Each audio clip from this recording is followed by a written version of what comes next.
Yada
So many newborns enter the world and are wrapped in a blanket to keep them warm. Our ancestors devised a garment to accompany us at particular times of prayer.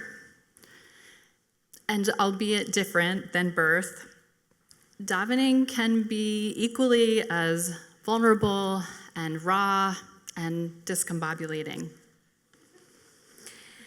A talit worn during tefillah is a blankie of sorts,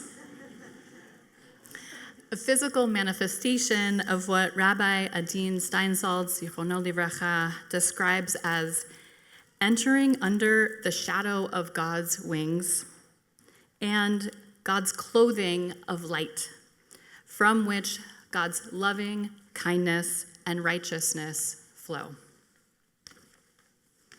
Shortly, each rabbi-to-be will receive a special Hebrew College talit. In 2008, the first class of Hebrew College rabbis chose the following pasuk to adorn the atara of the talit. With you is the source of life. By your light, we will see light. Ki imcha mekor chaim, beorcha nirei or. The traditional translation of these words from Psalm 36 uses you to refer to God. And today I want to offer a slightly interpretive translation. With you, each and every one of our very, very soon to be rabbis. With you, because of you, is the source of life, are actually all of the sources. Mikorot. The sources of life, of Judaism. With you is the source of all that you need. And it's by your light, your radiant, strong, clear light, we, all of us in this room and beyond, all who you will serve from this day forward, we will see light because of each of you. May you know this today, and may you remember it tomorrow. May you feel this truth wrapped around you always. And on the mornings, the afternoons, the evenings, the Shabbases, the Yamim Noraim, when you need a blankie or a hug or a reminder that God is with you, that each of us is with you, that you are with you. May the words of this psalm on the atara that will rest on your shoulders lighten your heart and allow God's loving kindness to envelop you always.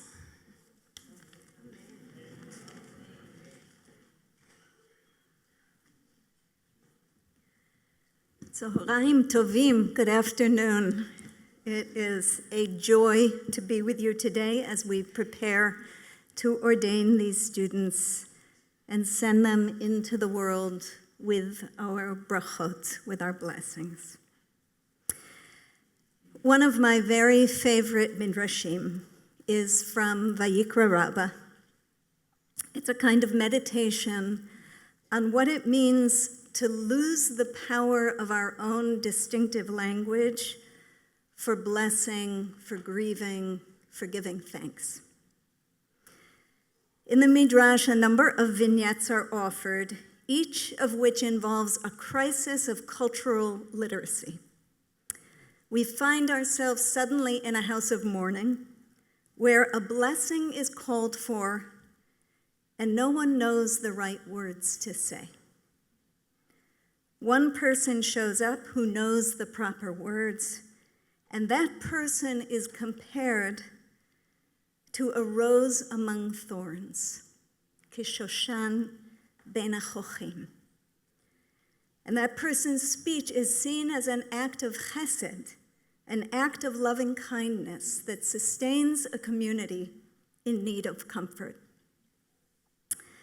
The Midrash concludes with a story about Rabbi Elazar, who is publicly humiliated because he's asked to lead a community in prayer and he doesn't know how.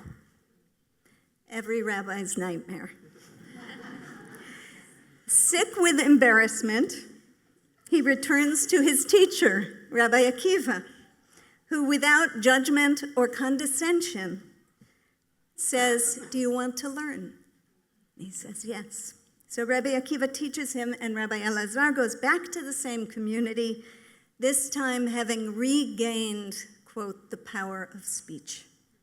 Another moment of chesed, this time between a teacher and student, between a rabbi and their community, between heaven and earth. Delicate threads of connection made possible through the shared language of prayer.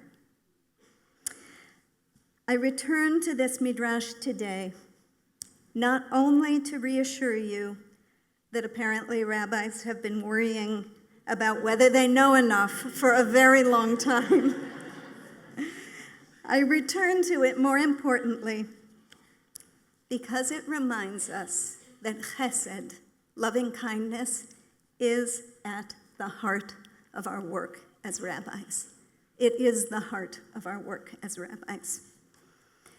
It reminds us, as we celebrate your completion of these years of rigorous study and immersion in the language of our sacred texts, that all the knowledge we seek, all the words we speak, are not for our own aggrandizement, but to offer blessing, to be of service to individuals and communities searching for connection with each other and with God. I also return to this midrash today because it makes me think of you, specifically the 16 of you who we are ordaining today. Each of you embodies this Torat Chesed in the way you've moved through our community, in the way you move through the world.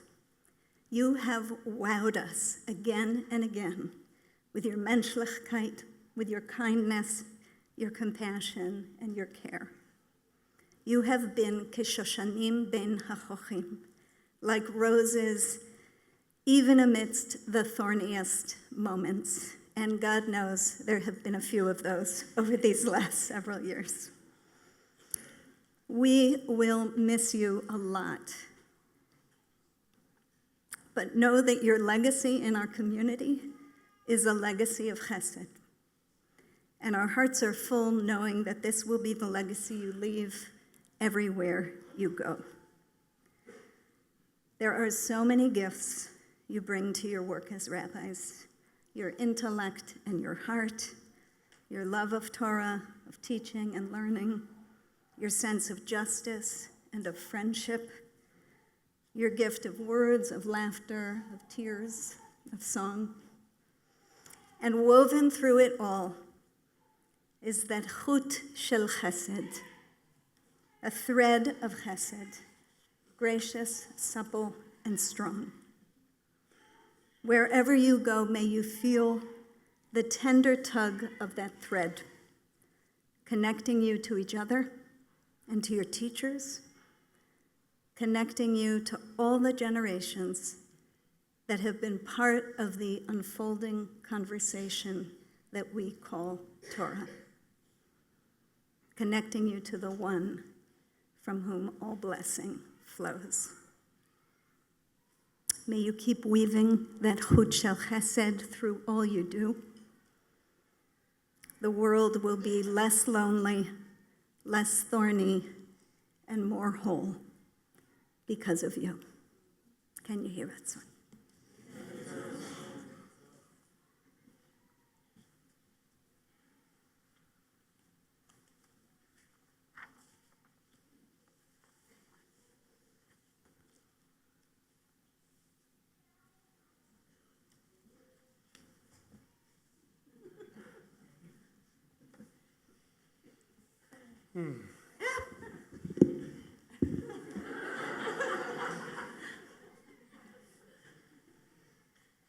One day, in the Yam Hagadol, in the Great Sea, Leviathan,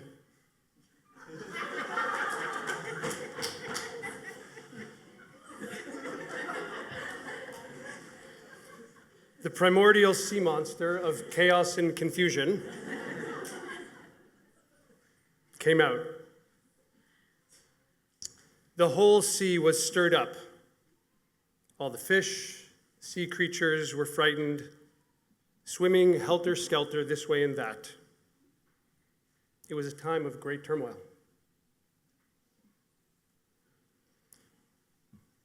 Your time in rabbinical school, like this myth from the Zohar, the classic work of Jewish mysticism, has been such a time.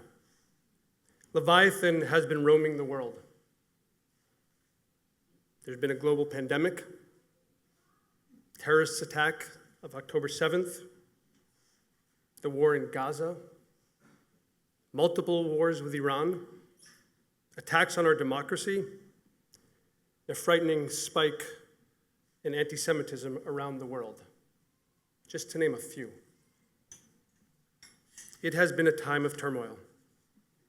Fittingly, the Zohar links Leviathan's emergence to the central image of disaster in Jewish tradition, the 9th of Av, the day the temple in Jerusalem is destroyed.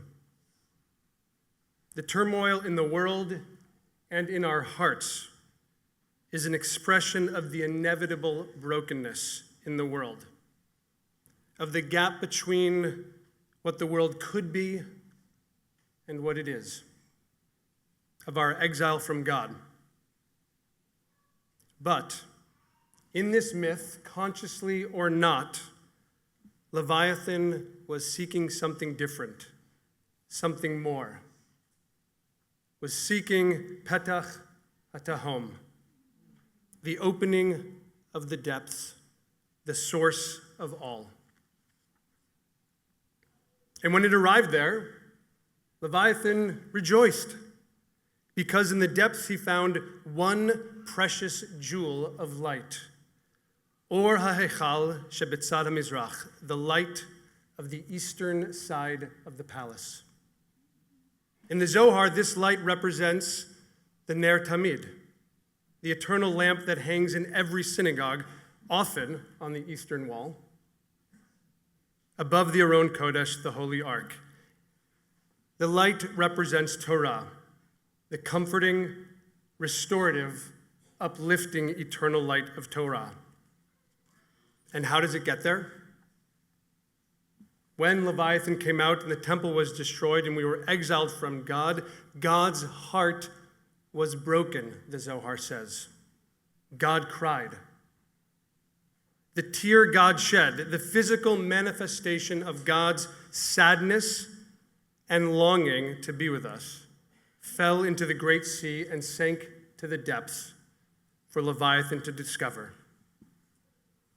The Torah, our ongoing Jewish conversation of sacred living, is a response to our alienation and all the pain and sadness it precipitates.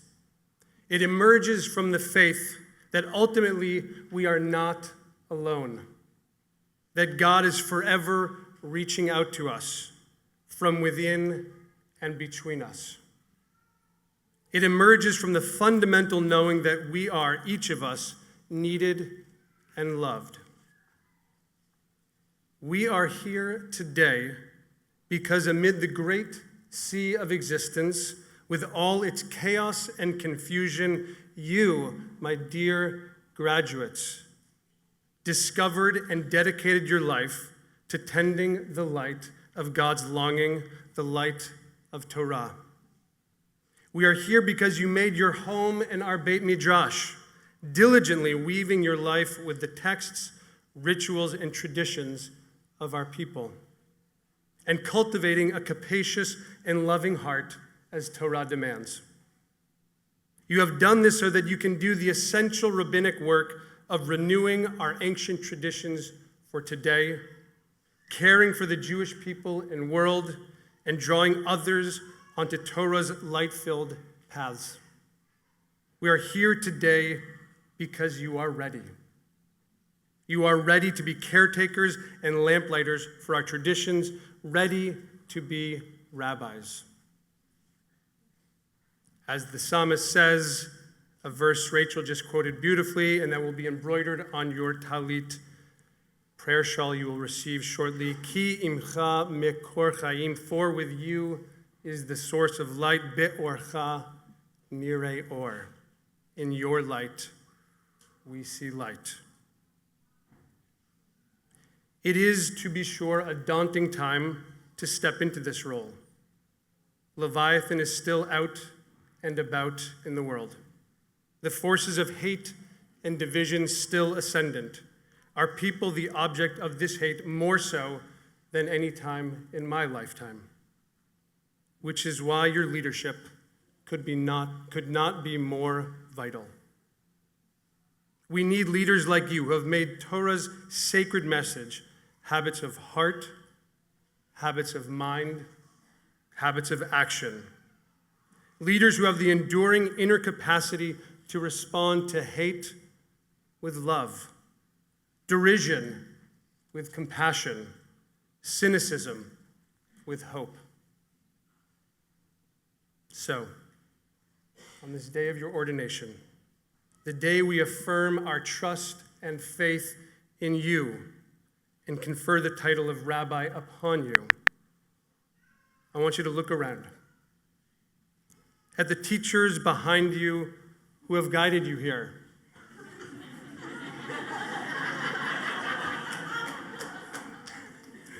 At the classmates next to you who have journeyed with you here.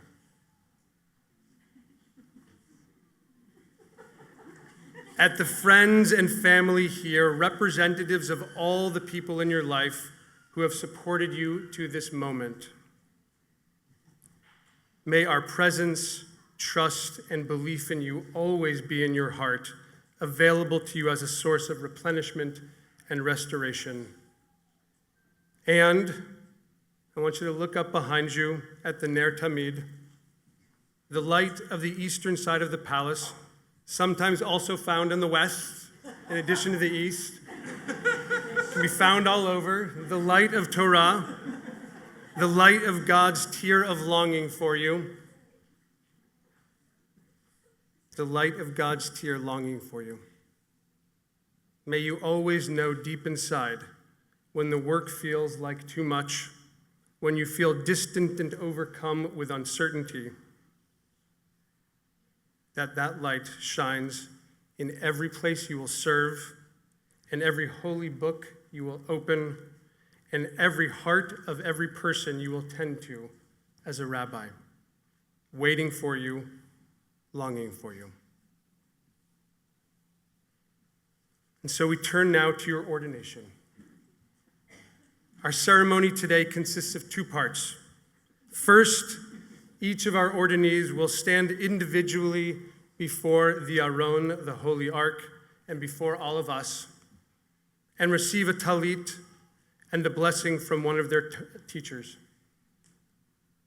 The talit, prayer shawl in Jewish tradition, is a medium for God's loving presence that eternally surrounds us. It will be lovingly placed on each of you by a faculty member.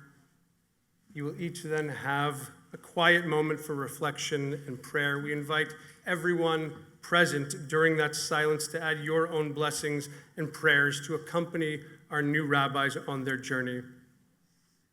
Then you will come here to the Amud, where one of your teachers will offer a blessing on behalf of the whole faculty, affirming and celebrating you and your preparedness for the rabbinate. After each of you has received your talit and blessing, we will then turn to the second part of the ceremony, which is a reading of the smicha document, a collective conferring of rabbinic ordination witnessed by this holy assembly. We now begin with our blessings. It is my distinct honor and privilege to call up Rabbi Max Davis.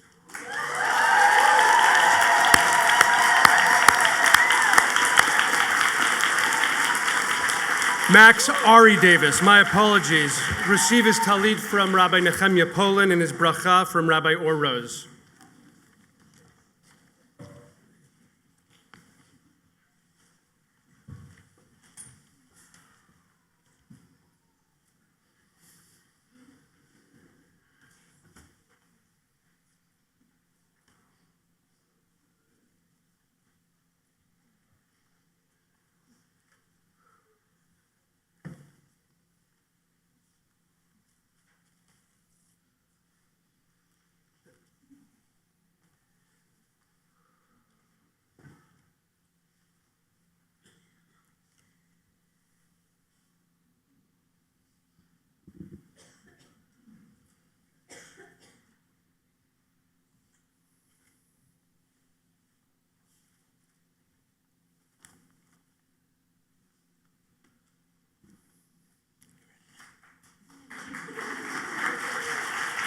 Stand close.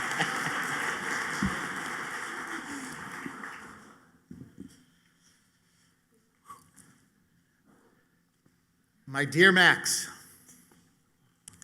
on this day of your smicha, as you cross the threshold from Talmid to Rav, I want to bless the kind, steadfast nigun that is your unfolding life.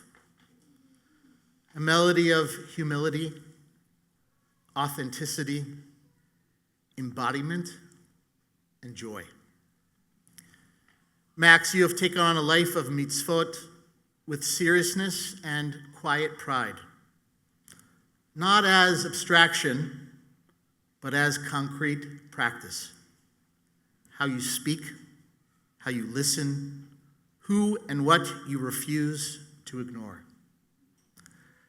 As our beloved master, Rabbi Levi Yitzchak of Berdichev teaches, through every single mitzvah, when thoughtfully observed, bechavana, one increases holiness in the world. I bless you, Max, to keep living the embodied Jewish praxis you already model. Echoing Rabbi Natan of Nemirov's teaching that the mitzvot were given so that the body itself becomes a mishkan, a dwelling place for the Shekhinah, the indwelling presence of the divine. May your pulpit service in Columbus, Ohio, especially among Bet Tikva, be such a living offering. May your teaching move through your hands and feet, your breath and voice. May your tefillah be felt in your posture, your presence, your patient silences, as much as in your words. Max, you are so beautifully, idiosyncratically, joyously yourself. May that authenticity remain a wellspring of integrity, keeping your inner life and your outer commitments aligned and giving those around you permission to bring their own true selves into the Jewish orbit. In doing so, may you bring delight to the Creator who has fashioned each of us uniquely. Together with your teachers and chevre, those who have learned with you, challenged you, wept, and sung beside you, we bless the Torah that has already taken root in you. I also want to thank you personally for the Torah that you have brought into my life. As my teaching assistant, as a member of our weekly Chabura, you have taught me to listen more discerningly to the voices of younger seekers, to hear in their questions and, yes, their challenges, real yearning and insight. And as you stand on the cusp of smicha and also of Brit Nisu'in, your covenant in marriage with Shira, we bless the unfolding duet of your lives together. As the great singer-songwriter who you brought into your final conversation in rabbinical school, Stevie Nicks once said, And I quote, "Love is only one fine star away." May you and Shira keep turning toward that North Star together, adding harmonies of chesed and emet, kindness and truth. May your home in Ohio be filled with song, nigunim that hold joy and sorrow, doubt and hope. And may your table be a place where many voices join this sacred chorus. On this day of smicha, I bless you, Maxilovich, that your rabbinate be grounded, enduring, and honest. That your kindness and humility draw people close, opening them to deeper curiosity, greater responsibility, and renewed hope. And may the mitzvot you so lovingly embrace become for you, for Shira, and for all who walk with you along this path, an etz chaim, a tree of life rooted in the body, true to the self, reaching toward heaven, and offering nourishing fruit to all who are hungry. Mazel tov.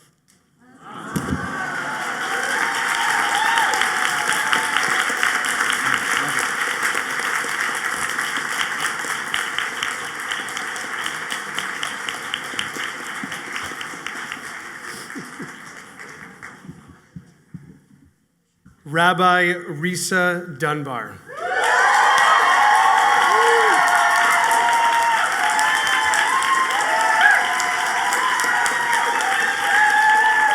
Again, Rabbi Nehemiah Poland presenting Talit, Rabbi Or Rose with the bracha.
Risa, my beloved student, colleague, and friend, on this day of your smicha, I speak not from a distance, but as someone who has learned with you, taught with you, and been changed by your Torah over these past 2 years. I have watched you move through classrooms, tutorials, and meetings, holding kindness and strength so beautifully. I feel such gratitude for the privilege of walking this stretch with you. As you step into your rabbinate, I want to bless you using the classical language of midot.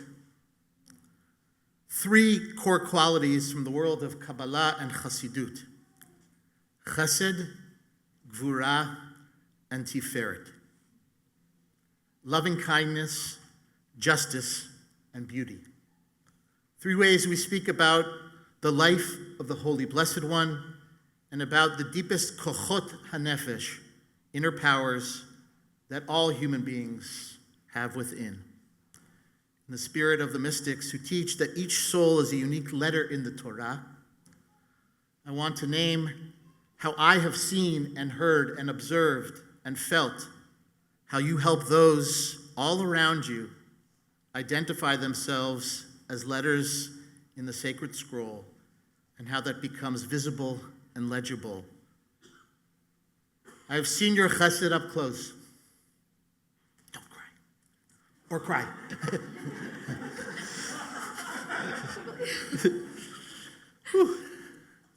Your loving kindness and expansive care. You held students' questions with such kavod, with such dignity in our classroom, checked in quietly after class, and refused to let anyone feel alone or adrift. You listened another souls into a condition of disclosure and discovery, to quote Douglas Steere. helping people trust the Torah written inside them. Your friendships, too, are suffused with chesed, steady, thoughtful, deeply attentive. You have a rare capacity to honor tears, including my own. Tears of grief, tears of laughter, and tears of joy, and to treat them all as Mayim Chayim, living waters that reveal what is most true. I have also witnessed your Gevura, your disciplined, courageous commitment to justice. In our shared work, you brought a clear moral voice, always asking, Ma mashma? What does this really mean? What are the real olamot in the forms of worlds and lives at stake? You did not turn away from pain or complexity, and you modeled what it means to hold din and rachamim together. And this brings us to Tiferet. I have delighted in your ability to harmonize, your ability to take notice of beauty in nature and in text, prose and poetry, and the unabashed ways in which you invite others to behold wonder. In the words of the poet Joy Layden, you coax us to experience the divine as a fountain of potential, constantly bursting through the crust of existence and realizing itself in the world. You remind us that our avodah, our sacred service, is ultimately about helping people to touch something beautiful and often hidden within themselves and in the world around us. You call us to honor Shekhinah, the indwelling presence that is tender, fierce, and always near, even if out of sight in the moment. Risa, as you become Rav Risa, may it be God's will that you continue to weave Chesed, Gvura, and Tiferet together into the uniquely beautiful Torah that is yours alone to give. I am so proud of you as your teacher, so honored to call you my colleague and friend, and I look forward to continuing to learn with and from you in the years ahead. Ken Yehi Ratzon.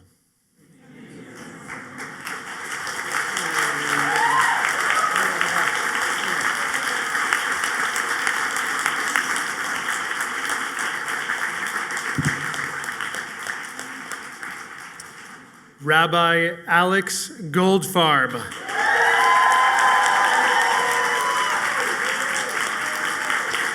Presenting him with his talit, Rabbi Rachel Tali Kaplan, and his bracha, Rabbi Shani Rosenbaum.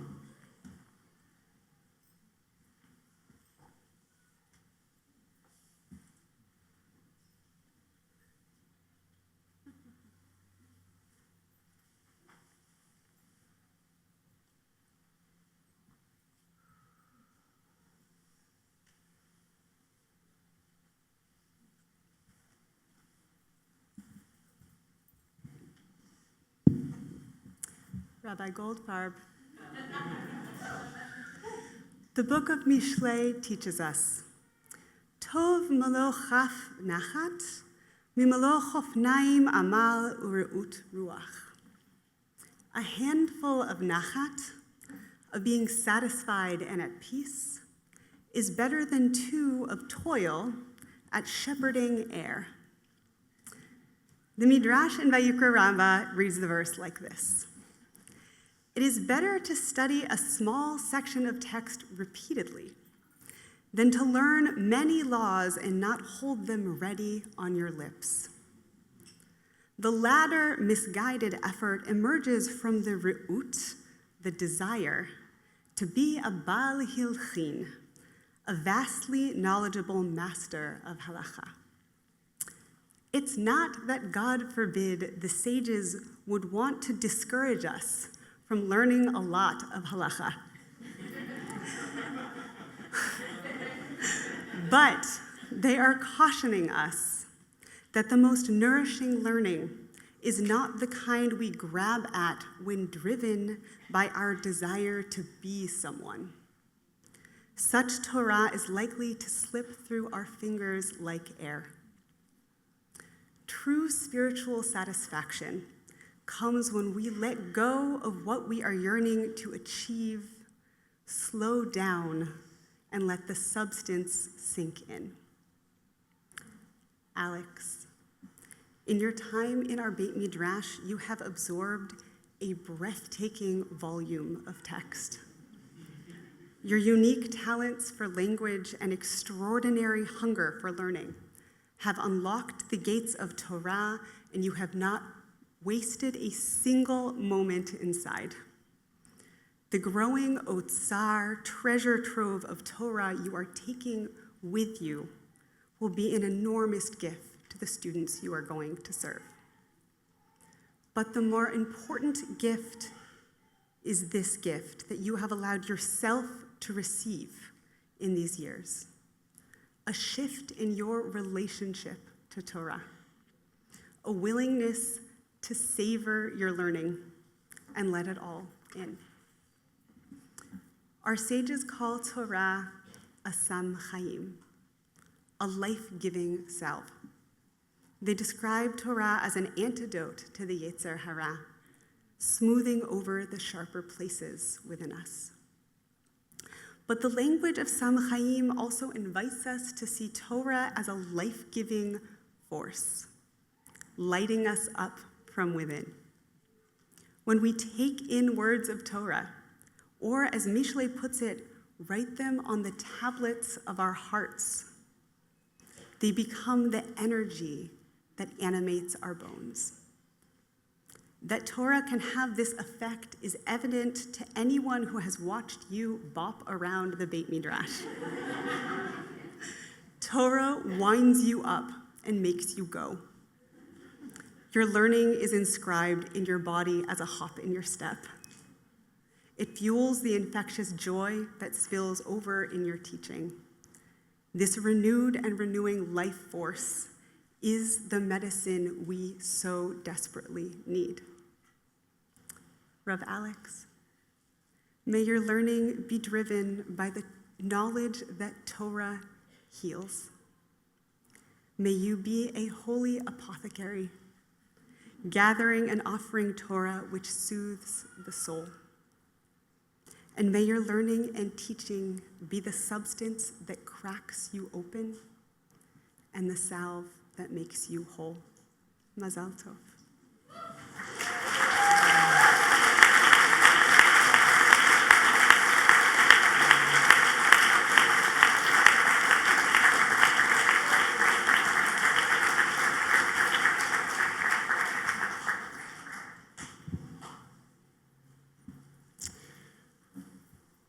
Rabbi Nikki Gollum. Presenting her with her talit, Rabbi Rachel Edelman, and her bracha, Rabbi Shani Rosenbaum.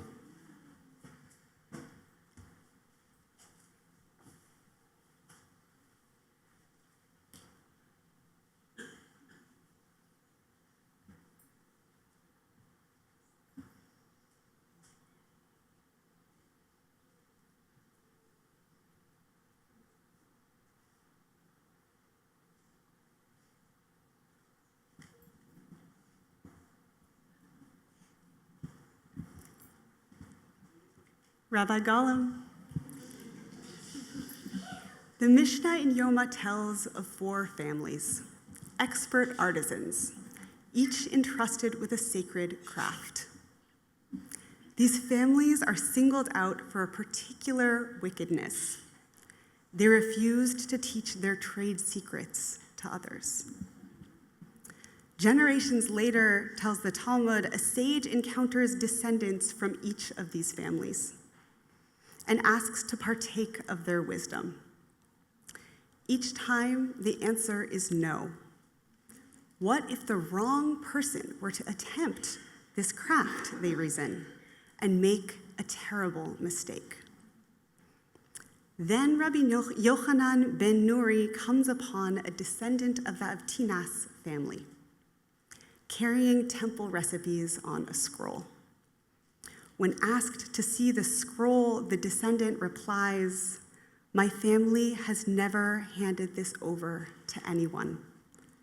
Ve'achshav harehu licha, v'hizaher ba. Now it is for you. Treat it with care."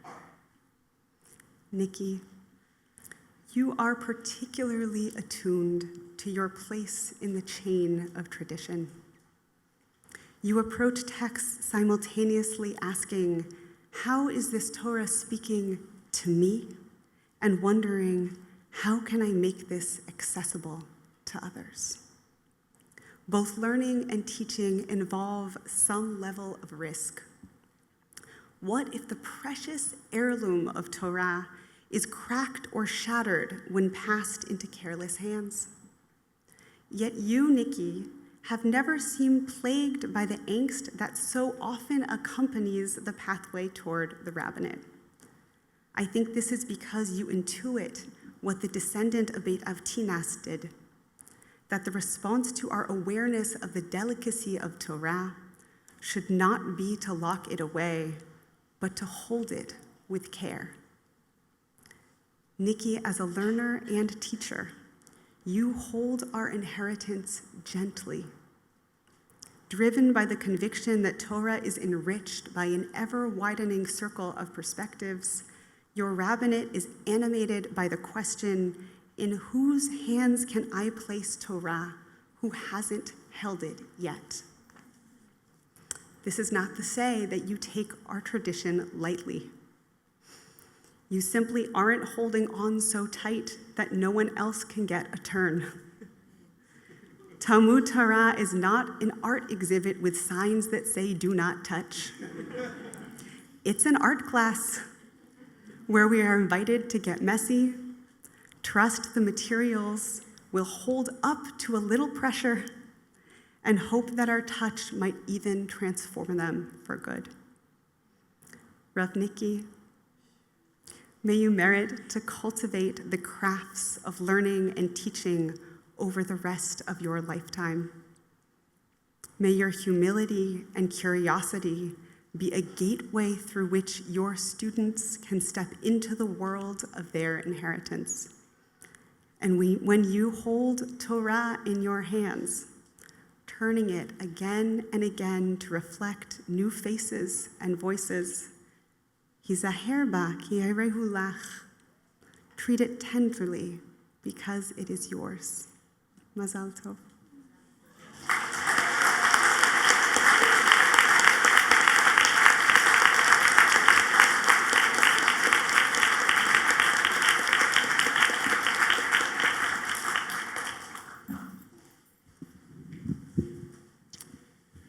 Rabbi Joshua Greenberg. Rabbi Shana Rhodes will present Josh with his talit, and Rabbi Michael Shire will give him his bracha.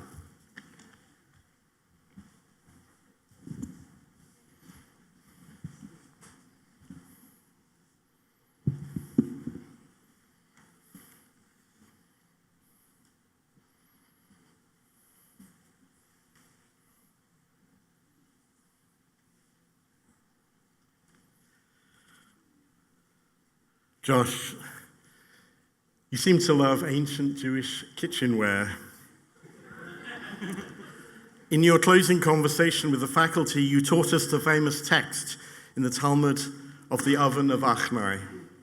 In this passage, Rabbi Eliezer argues for a certain halachic position, but the rabbis disagree with him.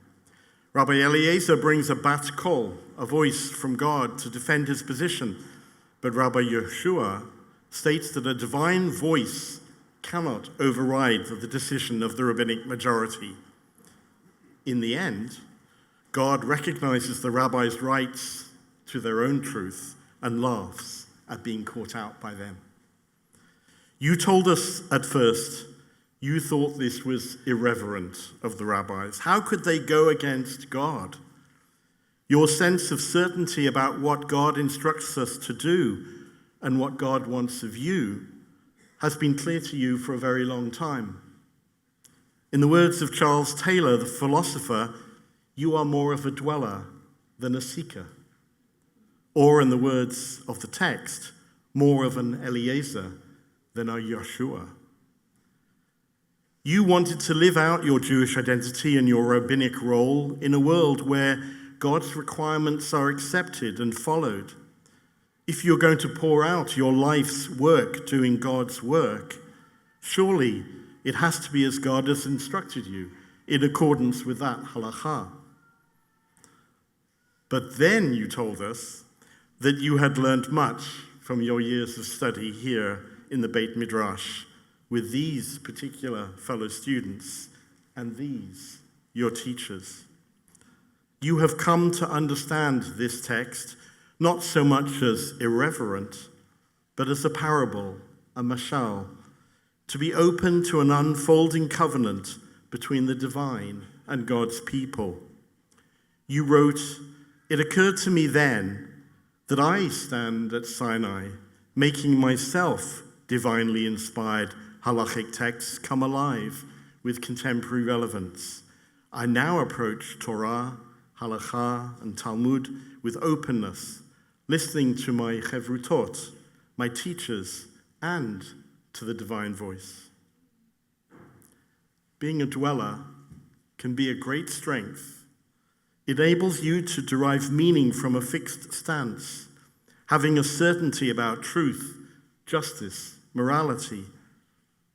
But as you know, it can get in the way of being with other people who see things differently, and where there is a difference of perspectives about truth, justice, and morality. In your study and your internships, you have come to know the heart of the seeker, open to other voices, interdependent with other truths, humble in your certainties. Josh, my blessing to you is to continue to be open to all the voices in and beyond the text, the Bat Kol and the Bat Kehillah, God's call and the people's call. Trust in the unfolding of the covenant. Find other chavrutot with people like these. Dwell in your soul, but seek in your heart and mind. Laugh with God and be a Rabbi Joshua. Mazel tov.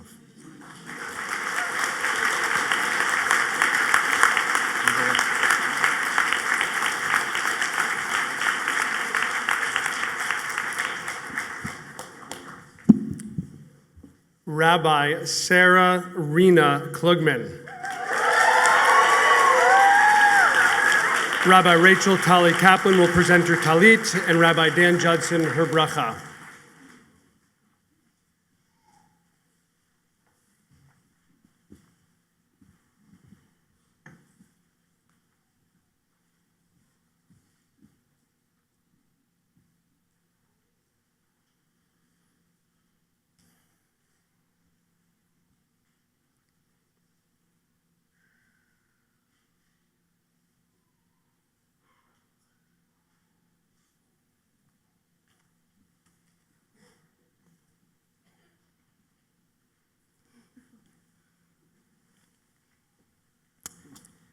Sarah, I did some internet stalking, as I do for all. Here's a list of the ways that you are described in bios that are on various Jewish websites around. No, this is all good. It's all good. Sarah is a teacher, poet, avid reader, dancer, slowness devotee, walk enthusiast, lover of the body, writer, interdisciplinary educator, artist, cooker of big meals, and lover of the weird. A fellow student at your blessing last week added, Sarah is a weaver, connector, and a brave-hearted human. One of your congregants last week added to me, Sarah is a gifted listener, with massive social and emotional intelligence. It's so many things, Sarah. I want to add some. Sarah is a creator of ritual. Sarah is a lover of dogs, particularly mine. Sarah is an intellectual adventurer. To sum up, as the great Jewish poet Walt Whitman, you, Sarah, are large and you contain multitudes. I want to add one more to this list. You, Sarah, are very darkly funny, which is my favorite funny. This is a little, story gets a little, it's okay. You left me a message a few weeks ago. I asked you about caring for Noga, my dog, and you responded breezily, this is the phone message, should be no problem, looking forward to graduation, everything's good. And you ended the message, you paused, you said in a low, deadpan voice, by the way, please tell Noga I would die for her.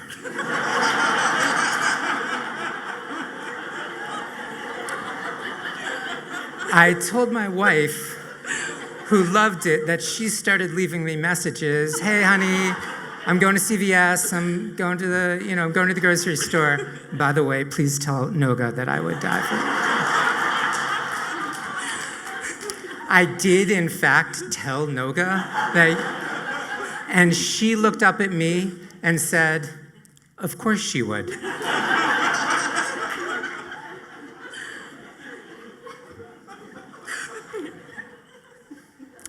Sarah, I loved so much what you wrote for your ordination statement. It was typically lyrical and deep with some mystery. You said, my Judaism is one of struggle and dveikut, a cleaving. In these years, cleaving, my heart has softened to the ways that the sacred finds her way, like water through rock. I've stumbled into endless geographies of how we find home in this world. I love this so much, and I don't totally understand what it means to stumble into endless geographies, but I love it. And I was truly meditating on this, and Sharon sent me the sermon that you wrote for her class. Turns out you wrote a whole beautiful sermon about stumbling, and how stumbling metaphorically, physically, often dafka leads you to revelatory insights. You end the sermon with a description of literally stumbling off a path, and when you get up, you are face to snout with a majestic deer. The sacred finds her way. Teacher, poet, reader, dancer, slowness devotee, walk enthusiast, lover of dogs and the weird, dark comic, stumbler into mystery, and chronicler of the grace that can happen when you fall.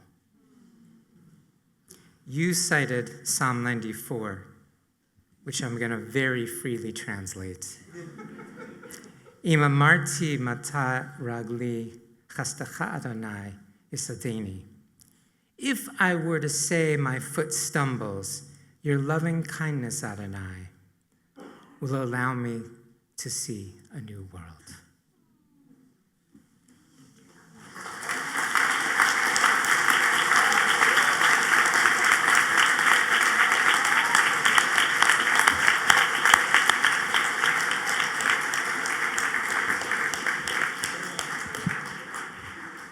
Rabbi Jace Aaron Koster.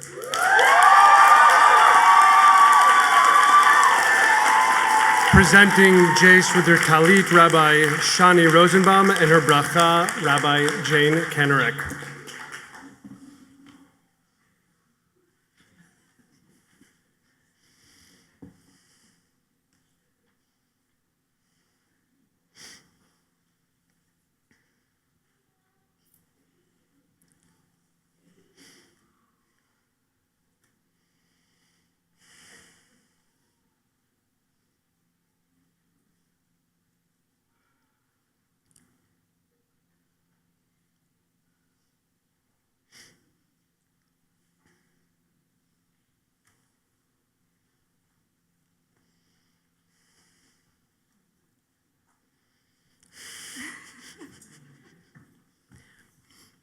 Rabbi Koster. Tractate Avot opens with a lineage of transmission. Moshe kibel Torah misinai, u'mesara le'Yoshua, v'Yoshua le'Zakenim, u'Zakenim le'Nevi'im, u'Nevi'im misaruha la'anshei Knesset hagdola, hem amru shlosha devarim, hevu mitunim badin, v'ha'amidu talmidim harbe, v'asu siag la Torah. Moshe received Torah from Sinai and transmitted it to Yehoshua, and Yehoshua to the elders, and the elders to the prophets, and the prophets passed it to the members of the great assembly. They said 3 things: be deliberate in judgment, raise up many students, and make a fence around the Torah. On first glance, this Mishnah seems to give us quite a limited vision of Torah. It seems to imagine a world of linear transmission from one insider to another, where Moshe receives Torah on a mountain and passes it faithfully to Yehoshua without changing a word, who then passes it to the elders without changing a word, and so on. Such a tightly bound chain of transmission seems designed to exclude rather than to include, to stifle creativity rather than to invite it in. Rabbi Koster, in a final Talmud essay, you wrote, "What then is opened for us if we choose to hinge our understanding of worth and value on those most marginalized by the center? What if we choose, like the Gemara, to center them in our reasoning but arrive at the opposite conclusion? That their internal lives are intimately important to our society's fabric, that we do have to start with those most marginal at the center and work out, even though our rulings may completely veer from the rabbis. Gemara shows us a blueprint for staying in conversations that are hard and often sitting with unresolved answers. It wonders what the edges of our shared social fabric are, even when we might come to different conclusions. Jace, with deep empathy, care, humility, intellect, and courage, you ask that we do the difficult work of bringing those among us who stand at the margins to the very center, an act of repair and justice that reshapes the transmission of Torah itself. In this move, you invite all of us into this first Mishnah of Tractate Avot. You reveal to us the utter impossibility of this linear model of the creation and transmission of Torah. Of course, multitudes brought and created Torah on the pathway from Sinai to us. Rabbi Tamar Elad Applebaum teaches that for this Mishnah, life itself is the fence around the Torah that keeps its values safe and its message intact. Rabbi, may you know deeply that you stand within the lineage of Moshe, who received the Torah at Sinai. May you continue to raise up many students who also know that they stand in the lineage of Moshe, who received the Torah at Sinai. And as you raise up these students who will transmit Torah in your name too, may you know that you sustain the gifts of Sinai through attention to all of our lives. Mazel tov.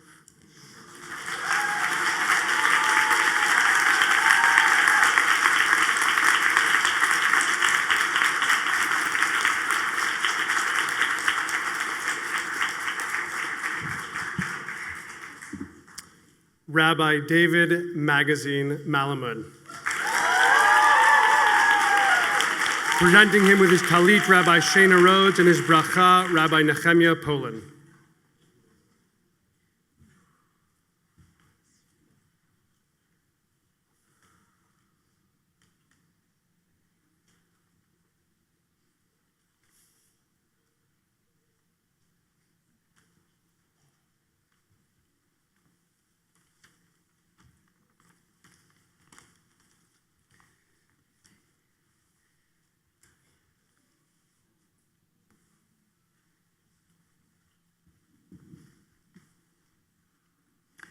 David, Rabbi David, we recently learned a Hasidic text, a Piasetzner teaching.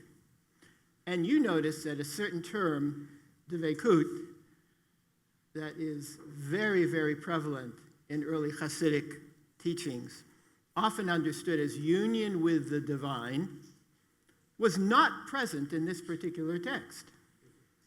And you suggested that for the Piasetzner, the goal of spirituality is not absorption in divinity, not effacement of the individuated self as it merges into the absolute, but rather an uplifting of the individual self, clarifying the self, disentangling it from the baggage of ego and dissolving the weight of pride, so that the individual may sparkle and shine, may soar in spirit and sensitivity, may grow into their very best self. Your observation about what was absent in a text, as well as what is present, reveals the care and attention you bring to learning, to your reading practice, and the discernment and reverence with which you approach Torah study. But more than that, the spirituality that you affirm. Yeah.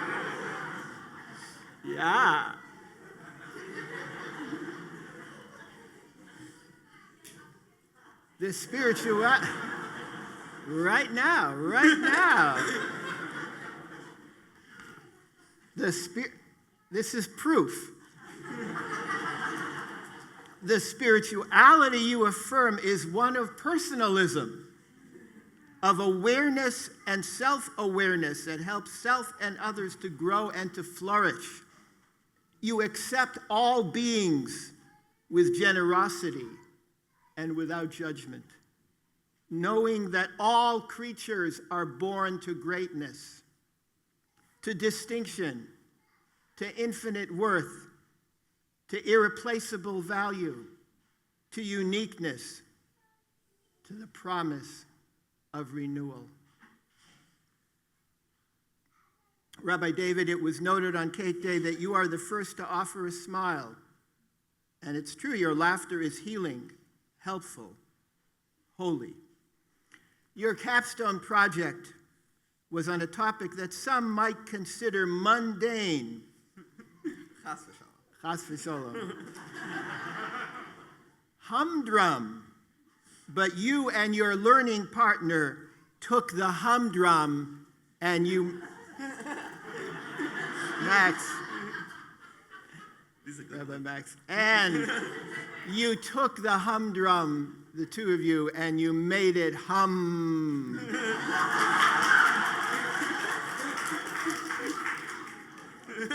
You made it sing. You made it soar and sparkle with resonance and powerful reverberation.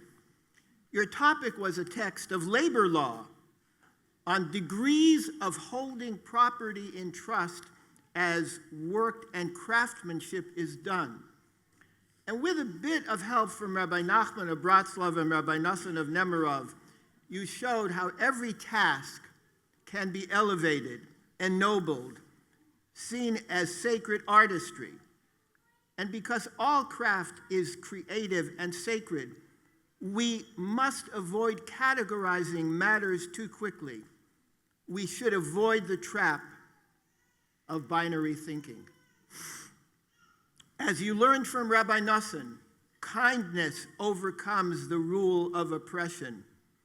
There is holy malchut, holy sovereignty, that is ultimately a yielding, an invitation, a beckoning, a generosity of the heart, an openness of spirit. You showed how the Hasidic masters highlight the in-between, how the full joy of life is disclosed in the middle. The deepest things of life are not binary. Life is too diverse, too richly textured to be reduced to polar oppositions. So as you go forward, Rabbi David, my blessing to you is that you stay curious, stay open, eager to embrace the surprise, and to laugh with joy, with buoyant appreciation, with whimsy, with wisdom, with wonder, and with wow.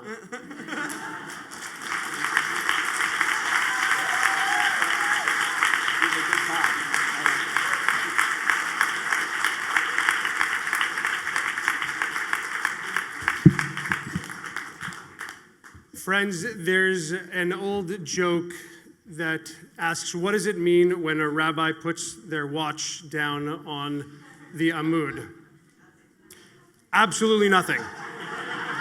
In this case, it's actually very, very, very significant and meaningful. We are going to take a break.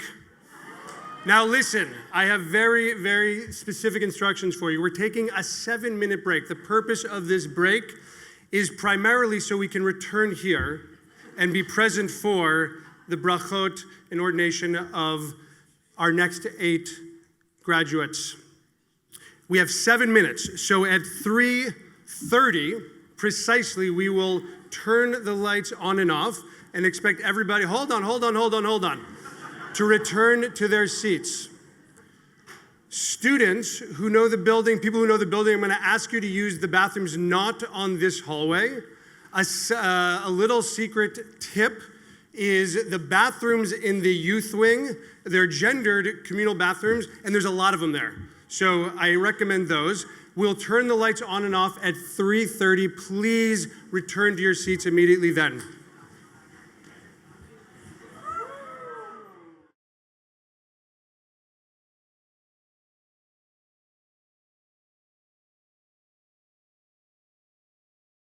Ay,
Thank you to Becca, Chaim, Aviva, and Julia.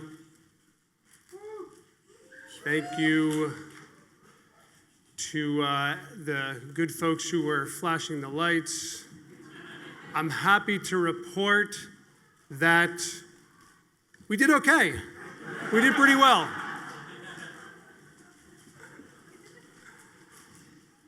Thank you, everybody. Take a minute to settle back in. Take a minute to return to this space, to this extraordinary moment of accompaniment, of witnessing, of affirmation and celebration.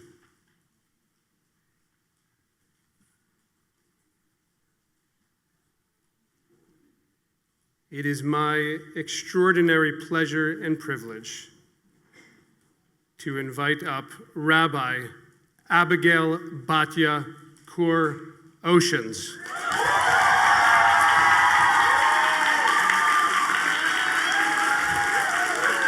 Presenting her talit, Rabbi Sharon Cohen-Anisfeld, and her bracha, Shani Rosenbaum.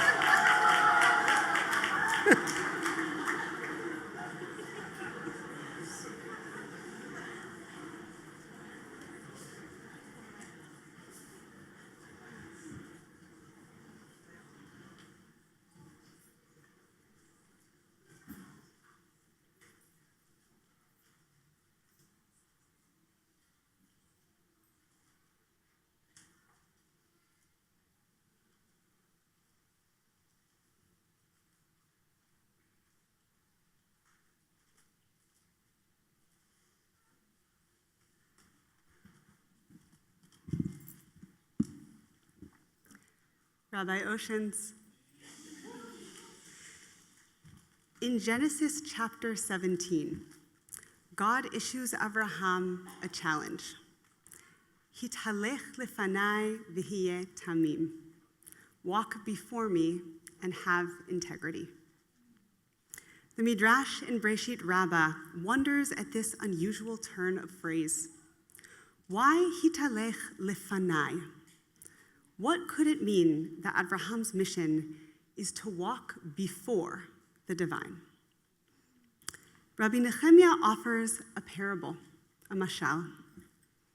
A friend of the king, gazing out the window, sees the king walking down a darkened alley. The friend lights a lamp inside so the king can find his way. Says the king, instead of lighting my way through that window, come out here, walk before me, and light the path ahead. This midrash is an extraordinary inversion of a more commonly cited parable, in which Abraham is the one wandering and happens upon a lit-up palace where he discovers God. In Rabbi Nehemiah's image, it is we who hold the lamp, and the divine who, without us, is stumbling along in the dark. This is the calling Abraham receives time and again. Leave your comfortable home, because God's presence needs to go places, and she needs you to light up the way. Abby, for a proud Reformed Jew, Hebrew college was not, shall we say, an obvious choice. You came here because you believed you would learn more in a pluralistic community, where your ways of Jewish living might be challenged. You chose discomfort, knowing it would help you grow. This step beyond your comfort zone took courage. Courage you accessed repeatedly in your learning. I remember the first time in halacha class you raised your hand and said simply, I am feeling really alienated. You voiced this with a generosity that opened the classroom conversation, empowering all of us to meet the material and one another with greater honesty and curiosity. This sacred gutsiness became your signature move, modeling how naming our differences brings the richness of pluralistic learning to life. To walk before God with tmimut, with integrity, involves not just leaving your cozy home, but bringing a bit of home with you. You might, for example, wander into a hotbed of traditional egalitarianism and quietly start a Reform liturgy minyan. Or show up to a student pulpit on a Caribbean island, trailed by your Talmud teacher and your mom. Rev Abby, I want to bless you to continue to find the courage to leave comfortable places, and in so doing, illuminate new pathways for the divine. As you find new homes, may you bring the best of this one with you. And may you always feel the Shekhinah at your back, cheering you on from behind. Mazal Tov.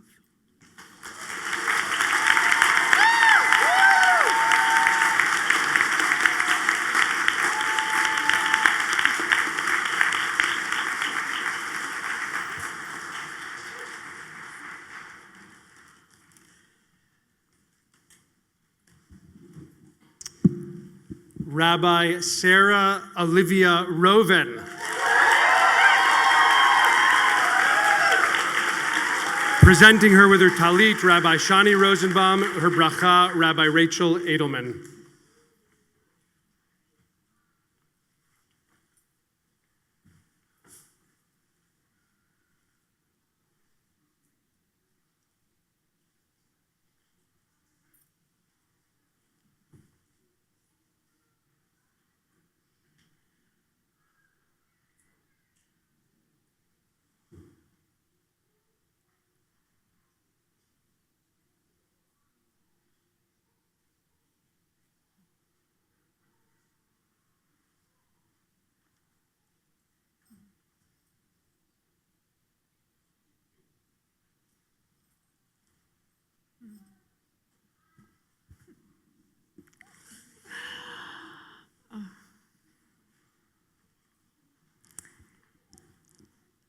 In the Hebrew College community, Sarah, you have sung us all many times into gratitude with a birthday song, the Nigun for Tu B'Shvat by Batya Levine, and your beautiful Hallel. Now it is our turn to sing for you, to thank you, to say todah for all that you have been for our community and all that you will become for the future community that has the great grace to call you our rabbi, Rabbatenu Sarah.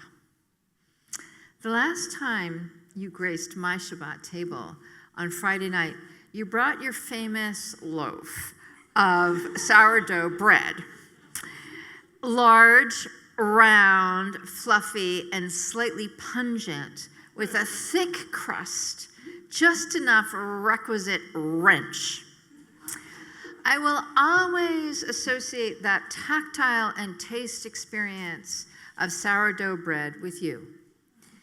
Certain aspects of bread baking and the sourdough process in particular remind me of what makes you so wonderful. Sourdough was the mode of making bread in the ancient world. One can hear it in the Hebrew word for leaven, chametz. Now, leavened bread, chametz, was not only forbidden on Pesach, it was also forbidden on the altar of the Mishkan and the temple. Two exceptions held sway for offerings of grain. The first being the korban todah, the many loaves of the Thanksgiving offering. And the second was the first grain offerings, the bikurim of wheat flour or barley for Shavuot. The ancient rabbis associated leaven, chametz, with pride, hubris, ego, all that puffs up the self with air. And so it was carefully prescribed.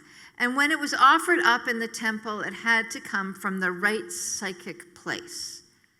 Venturing out on a limb, I suggest that the reason why chametz was permitted for those two special grain offerings, the korban todah, the gratitude offering, and the bikurim, the first fruits offering, was because it came from a sense of gratitude, of hakarat tovah, from the acknowledgement of God as the source of all goodness, or if you prefer, the consciousness of a source greater than the self.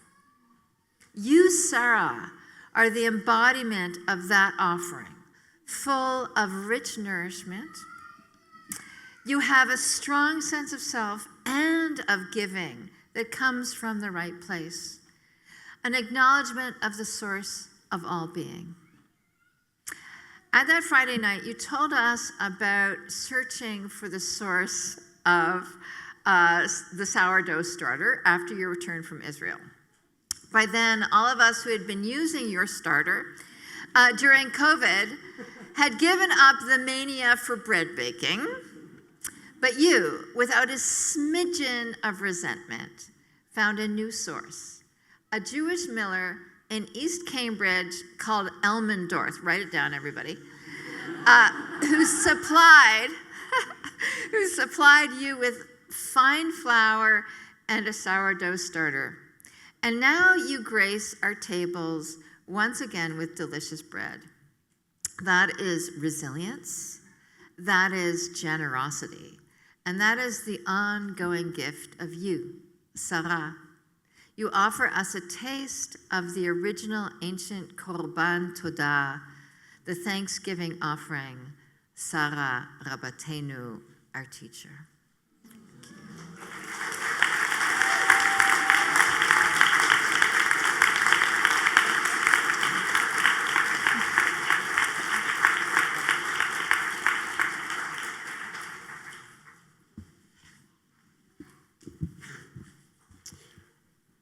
Rabbi Julia Spiegel.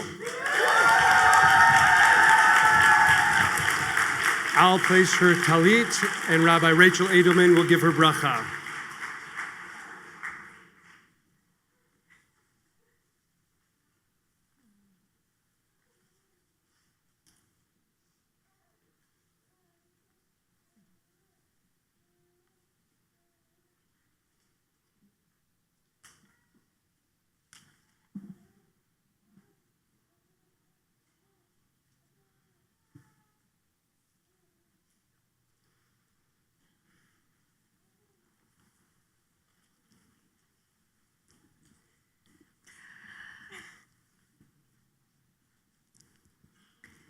Rabbi Julia, to sit in your meditative presence, in prayer, in Torah, or simply in conversation, is like sitting by a great lake, perhaps by Lake Michigan,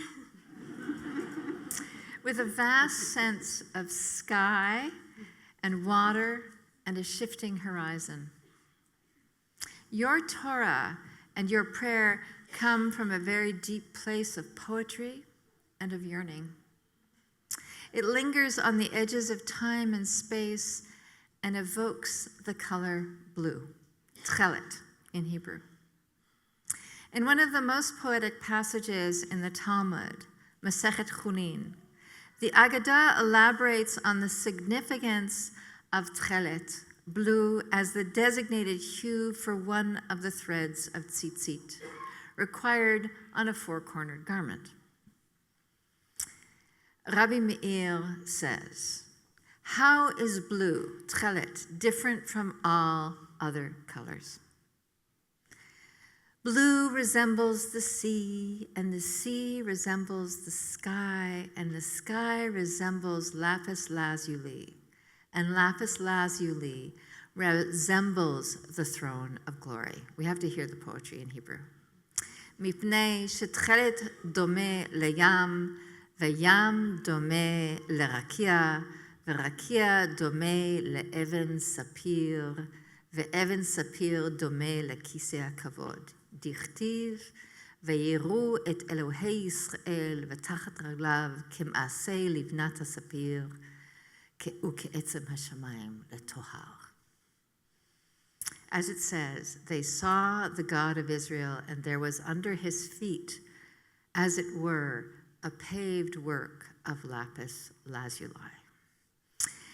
That is, blue is the color of tzitzit because it evokes the vast expanse of the sea or lake, the sky, the stone base of God's throne of glory. Lapis lazuli, Evan Sapir. Blue is the color of transcendence. You evoke that sense of awe of the beyond in your Torah. Recently, you shared a reflection on one of your favorite verses in the Torah. I think you learned this passage with me together, right? Jacob dreams of angels climbing up and down a ladder. Waking up, he declares, "Why, Adonai is in this place, and I did not know it. Achen yesh Adonai b'makom hazeh v'anochi lo yadati." You note that Jacob is wholly unprepared for this meeting with the divine. He literally falls asleep using a rock as a pillow. It is precisely in these rough, edgy, surprising conditions that Jacob meets God, which is to say that God can be found anywhere. In fact, the word makom, place, becomes a rabbinic name for God, meaning the omnipresent one. I've always been perplexed by that. So Rav Huna offers an idea. Why do we use the term makom for the Holy One? Because God is the place of the world, but the world is not God's place. HaKadosh Baruch Hu mekomo shel olam ve'ein olamo mekomo. God is both of this place or in this place, and yet not really at home in this place. I want to bless you that your presence continues to be the place of Torah. Your Torah continues to touch that elusive presence. That your prayer continues to reach without grasp.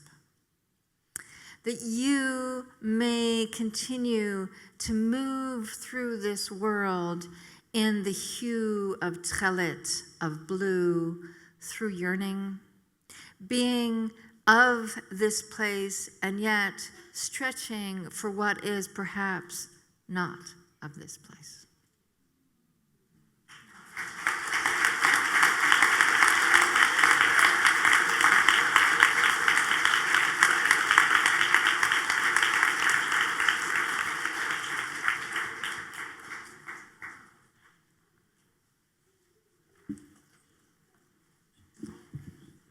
Rabbi Lisa Stern.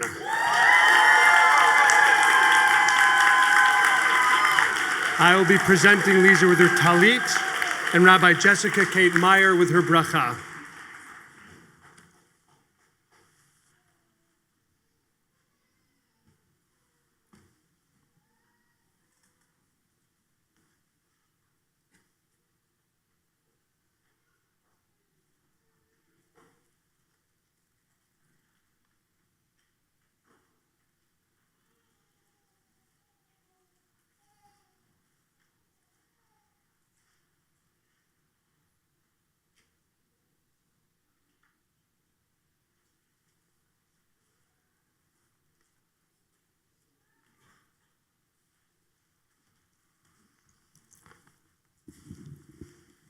Rabbi Stern, when you lead a Torah service, we hear echoes of Sinai. You begin with a spoken word commentary, setting the stage, rhythmically orienting us. And between aliyot, you bless each one who has drawn close to Torah, and you reveal secrets hidden in the reading with a sprinkling of Parsha trivia. Many a respectable congregation gets by with a perfunctory shvach go through the motions Torah service. That will never happen on Rabbi Lisa Stern's watch. Because you are sustained by the living and breathing Torah. And you know that the work of a Torah service is to actively receive her wisdom. You elevate each ritual reading. It emerges from your Torah of creativity and your penchant for hidur mitzvah, for beautifying every commandment. You study and digest text through creative practice. You pray, you lead communities through creative practice. Whatever it is, you will draw it, sing it, put it in your window, dress in it for Rosh Chodesh, declaim it in spoken word. And when it comes to spoken word, language pours forth from you, as one colleague noted, with overflow and with precision. On days when words can feel in exile, you have an antidote in a poem, a song, a blog post. Even greater than your spoken word is your listening ear. You cultivate a Torah of compassion, healing, and nechama, of comfort. Whether supporting community members in Beit Tshuva in LA, visiting hospital patients in Jerusalem after October 7th, or reaching out to a classmate during a particularly challenging time, you show up with presence, empathy, and wisdom. You come by it honestly. You endured the heartbreaking loss of your son, your beloved son, Eitan, and not long after, of your partner, Larry. You began to walk through life with grief. And as you grieved, you began to accompany others in their grief. Yours is the Torah of compassion and creativity. I couldn't help but notice, in this week's Parsha, we receive a poetic fragment that evolved to frame our very Torah service. Vayhi bin soa ha'aron vayomer Moshe. As the ark journeyed on, Moshe would say, Kuma Adonai vayefutzu oivecha ve'anusu misanecha mipanecha. Rise, O Lord, and your enemies scatter and your foes flee before you. And at the end, Uvnocho yomar shuva Adonai revevot alfei Yisrael.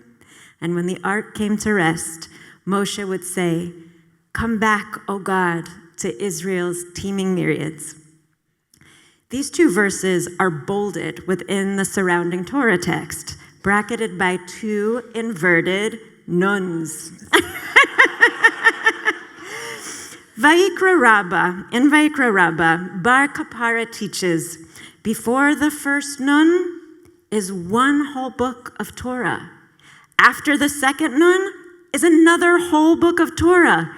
And between the two nunims, a whole book of Torah. They're not 5 books, but 7. From the moment the Holy Ark begins to journey to when it returns to rest, lives a whole world, a whole book of Torah. With your creativity and compassion, you help us imagine the contents of this book. You teach us to reveal its chapters. I picture you in your new pulpit as one of the Levi'im lifting the ark, echoing Moshe, Rise up, O God, scatter the enemies, haters turn tail, the light of Torah is coming through. And at the end, maybe that was too much, sorry. Okay. And putting the ark down with your Torah of comfort at the end. Bring rest, O God, to all of our people. Lisa, may the light of Torah always shine bright through you in creativity and in compassion, as you open a window into the book between the two verses.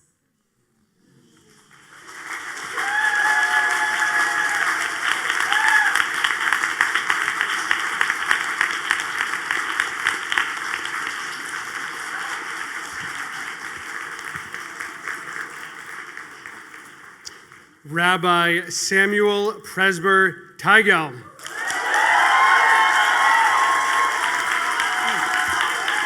Presenting him with his talit, Rabbi Jessica K. Meyer, his bracha, Rabbi Dan Judson.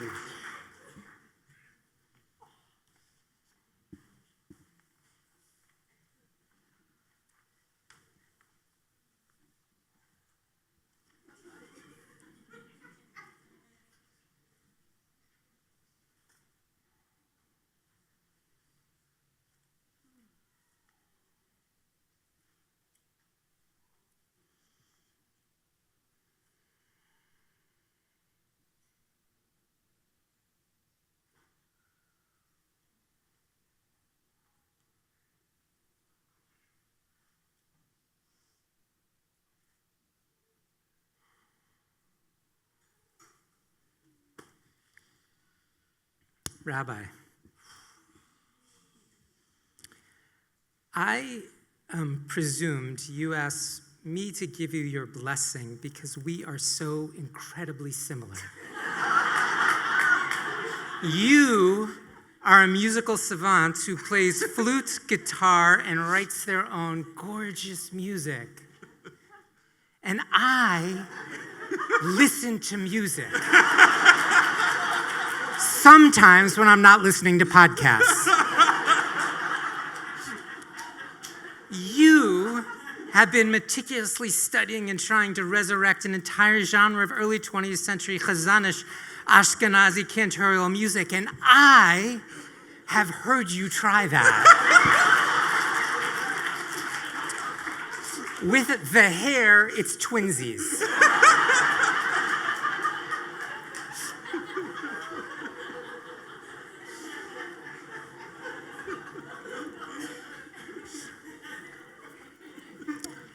I think I am here, Sam, in large part, because of what we do share. We discovered, and I don't quite know how we discovered it, but we discovered that we both experienced the loss of a parent at an all too young age. I read a book last week. It was called Pastime, Baseball as History. It was by a historian, Jules Teigel, Zichrono Levarcha, your dad. I learned a lot. The book was dedicated to you and your brother. And in the acknowledgments, your dad says he is so grateful for you developing an interest in baseball.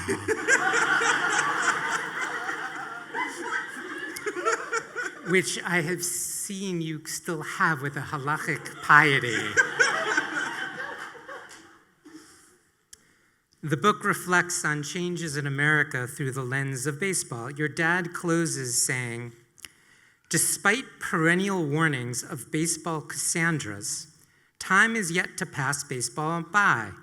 What remains to be seen is not whether the game will survive, but how Americans in a rapidly changing world will again reinterpret and reinvent their national pastime. If we take out the word baseball and put in the word Judaism, it's not a question of if Judaism survives, but how in a changing world we again reinterpret and reinvent. A few months ago, you and Julia put on a concert that was mind-blowing. For one particular song, you talked about this passion you now have of listening to recordings of Eastern European chazans from the 1900s, and you were trying to bring that sound back. And then you broke out your electric guitar to do it. And what began as "Is He Serious?" became like Dylan breaking out the electric guitar. What began, I thought maybe as some sort of joke, ended with everyone vibrating. Somehow you transmutated the old into the new and allowed us to experience what I can only describe as one of the deepest, most broken, and yet most whole yearnings for God I have experienced in a long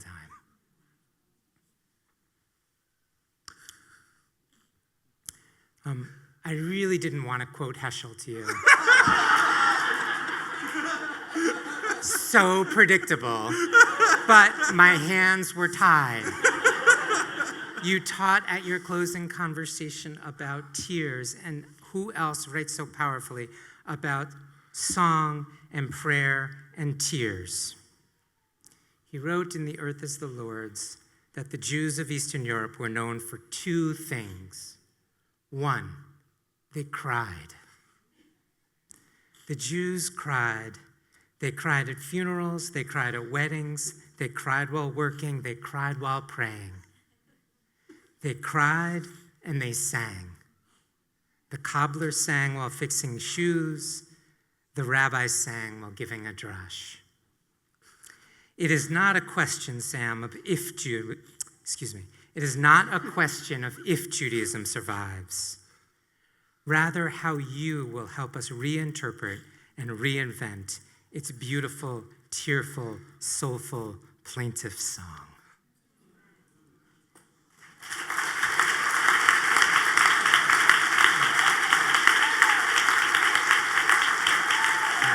Mazel tov.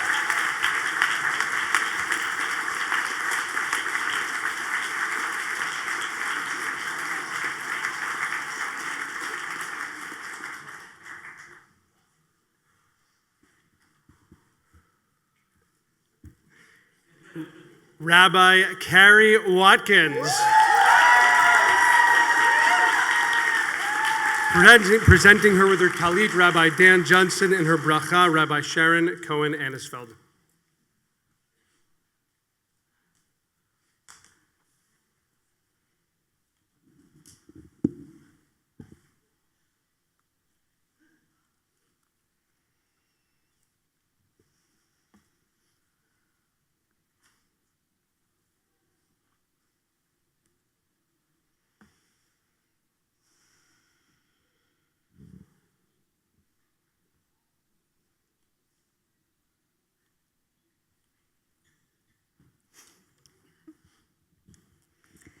Rabbi Watkins, in your ordination statement, you returned to a teaching that first drew you toward rabbinical school years ago. Drawing on a Talmudic passage about Na'aseh v'nishma, we will do and we will understand, you reflected, quote, "These aren't your words. They're the words of angels. They came from beyond. First you have to do Na'aseh, and then you will really understand what is happening. Nishma." Somehow, suddenly, you helped me experience Na'aseh v'nishma in a totally new way. Not just as a way of approaching Torah and mitzvot, but as a way of encountering life. We never fully understand why we are doing something or what it means. The question is not, can we fully understand before we act, but will we cultivate the capacity to reflect when we act, to slow down, to listen, to pay attention to how it feels, and then, only tentatively and with a lot of humility, to begin to reflect on what it means. I think of so many powerful examples when I've seen you do this. Large and small acts of slowing down and taking notice. This is part of what makes me trust you so deeply as a teacher, as a rabbi. I even trust you to lead me in meditation, which is a big deal. It's also part of what makes your Torah so honest and alive. There's nothing forced or rushed or chas v'shalom faked, just a brave and quiet willingness to notice what is happening and let it meet Torah in a real way.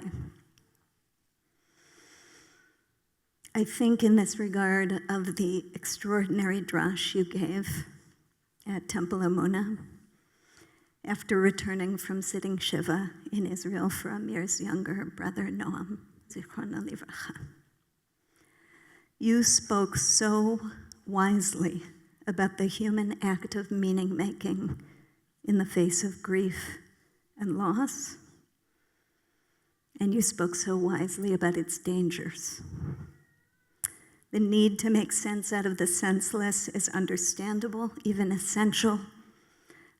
But when we try to do it for others, especially for those closer to the experience of loss, it is at best irrelevant, unhelpful, and at worst, it creates added suffering and loneliness for people already in unimaginable pain.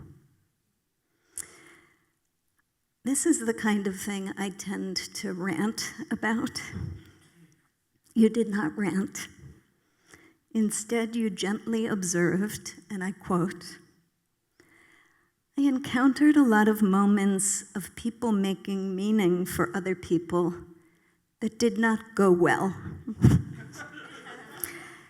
Sometimes rabbis, in particular, think it's their job to explain things."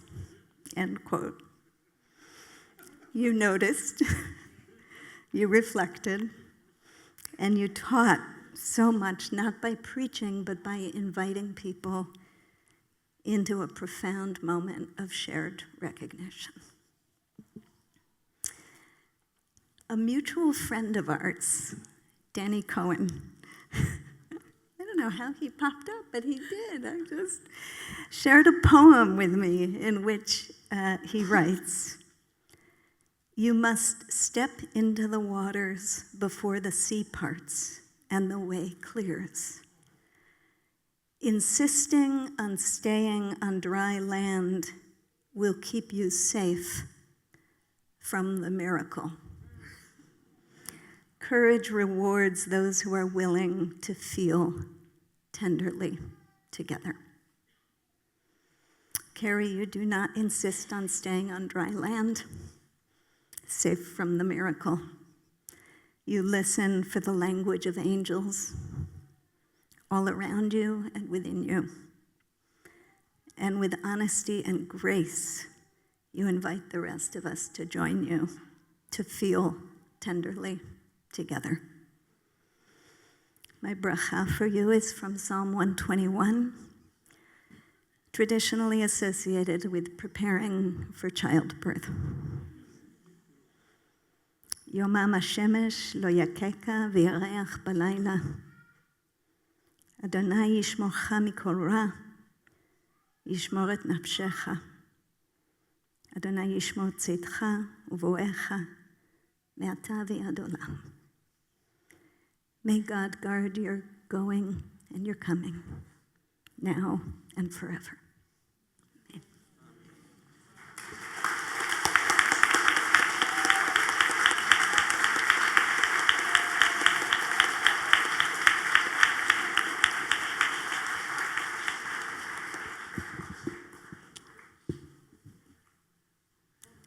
I have an important announcement to make.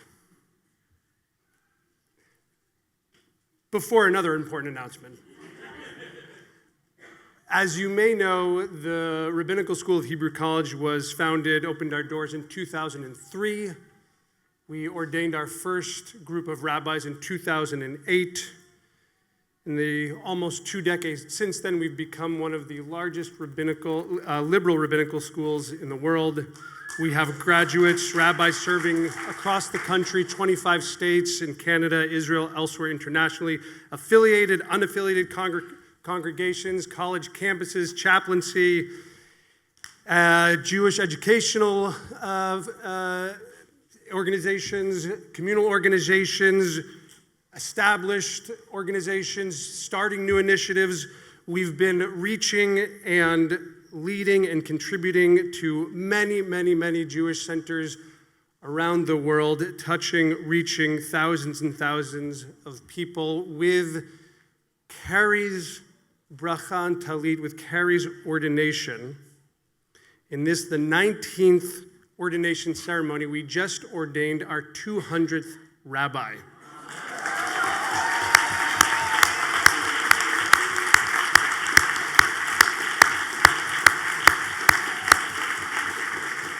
It's hard to remember now, but over 20 years ago when we started, it was not obvious that this would be the case. Thank you. Thank you to our dedicated, talented, wise, and creative rabbis, and thank you to all of you representatives here of the Jewish community for your ongoing support of this institution and our rabbis. May we go from strength to strength. And now, Rabbi Anna Rose Wolf.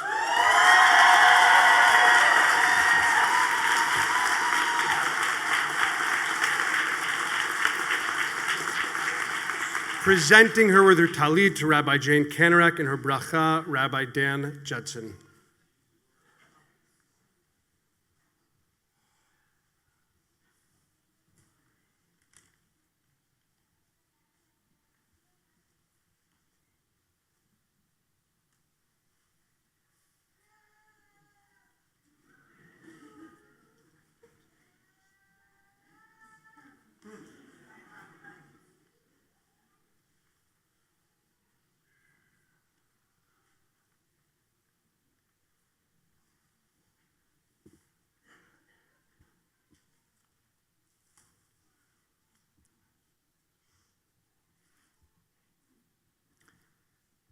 Anna,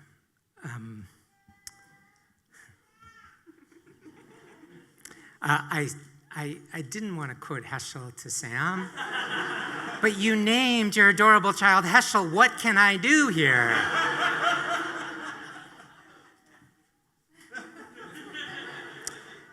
Big Heschel has an amazing line about parenting. It's a famous line about parenting. He says, parents should not demand respect from their child just because they are parents. Rather, they should ask themselves, what is in me that deserves the respect of my child? By this measure, Anna, little Heschel has so much to respect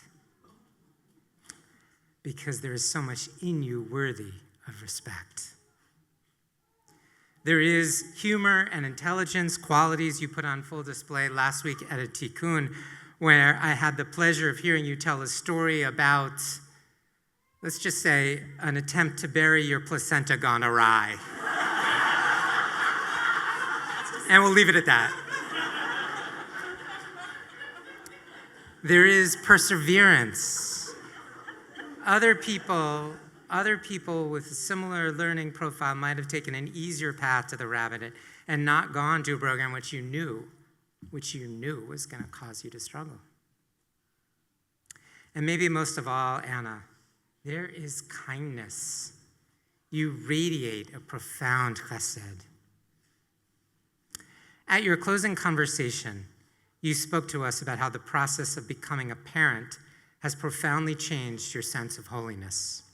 Quote, pregnancy, birth, caregiving, exhaustion, responsibility, and love has taught me that spiritual life is less in moments of transcendent revelation, but more in the relationship of ongoing care and obligation. You pointed to the book of Ruth where this is manifest. Ruth's famous declaration of faith, where you go, I will go, etc., is not a solitary oath, but declaration of relationship to Naomi. As opposed to the character of Jacob, who finds God when he is alone, Ruth enters into relationship, accompanying and journeying with Naomi to find holiness. Since we met,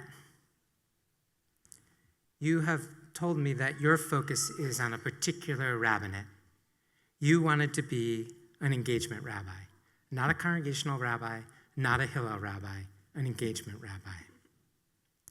For those of you who don't know, engagement rabbis are rabbis whose sole job is to meet young Jewish adults, often having coffee while meeting them. So much coffee. More and more coffee. Sometimes tea, and then more coffee. You persevered, and you got one of these jobs, which you are starting in August. Your desire to be an engagement rabbi is just the embodiment of your teaching about Ruth. Like Ruth, who acts out her faith by journeying with Naomi, your entire job as a rabbi will be to accompany, to journey, and to care. There's a well-rehearsed question in our tradition of why we read the book of Ruth on Shavuot. Ruth Rabbah says that the book of Ruth teaches about the rewards of doing acts of chesed, kindness. The book of Ruth is suffused with chesed from beginning to end. You, Anna, are suffused with kindness from beginning to end. You who are so marked by chesed, know that in your felt obligation to care and walk with others, you are walking in the way of holiness.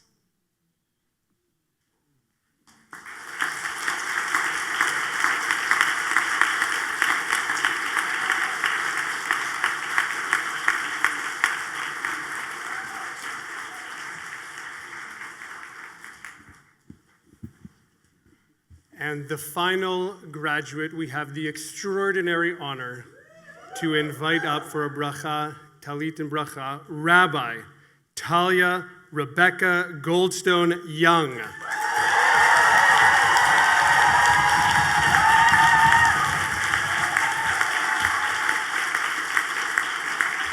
I'll be giving her talit and Rabbi Sharon Cohen-Anisfeld her bracha.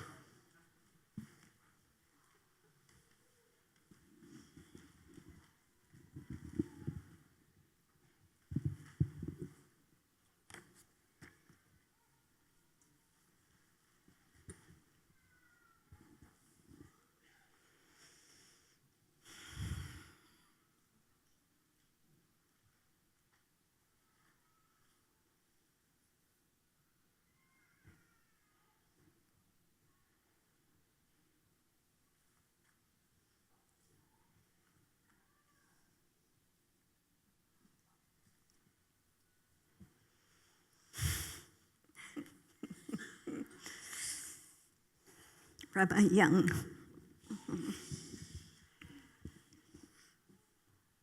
Talia.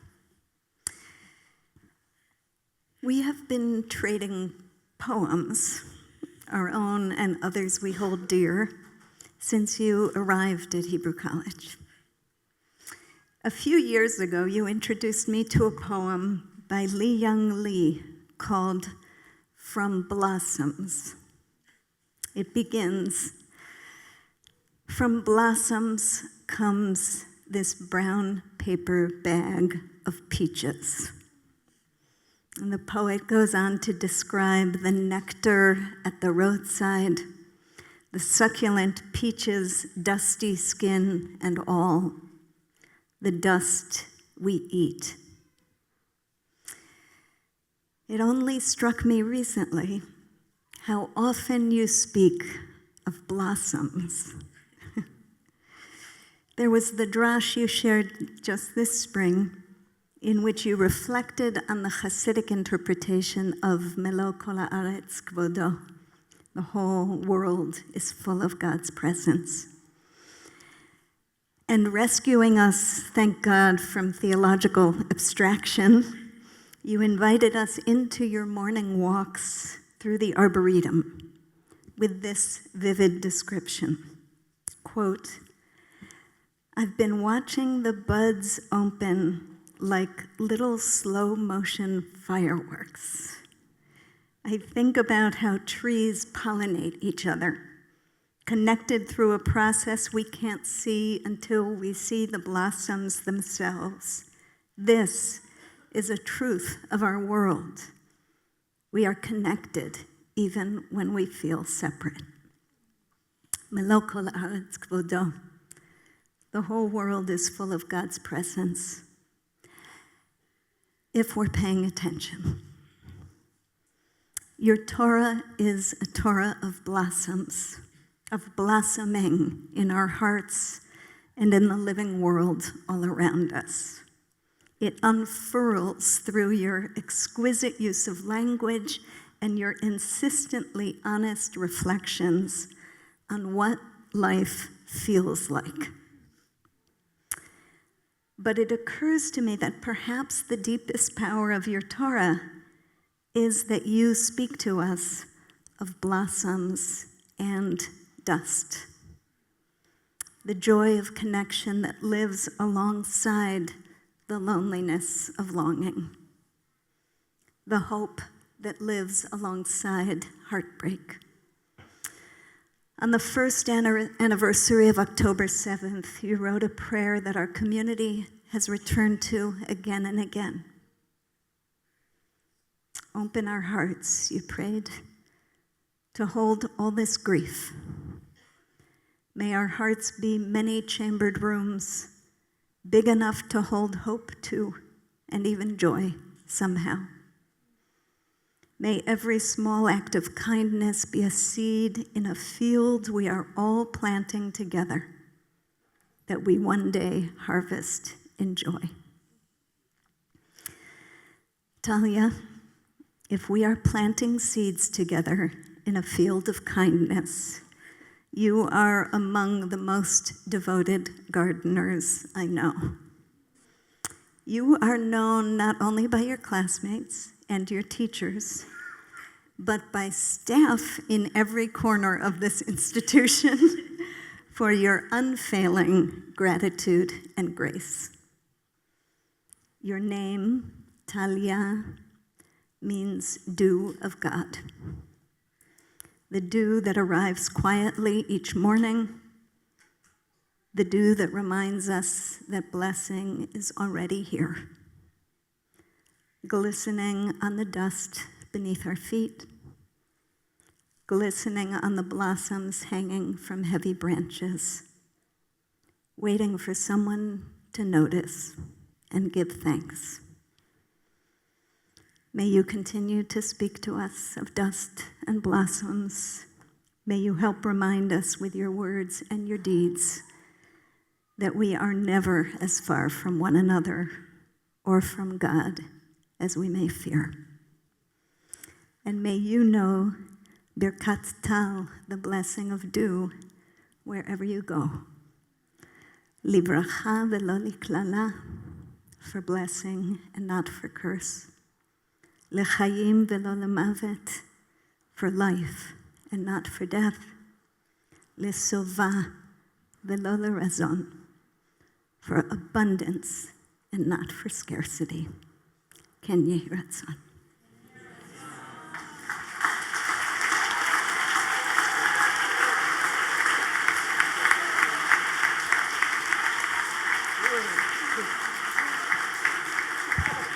Friends, the new rabbis of Hebrew College 2026.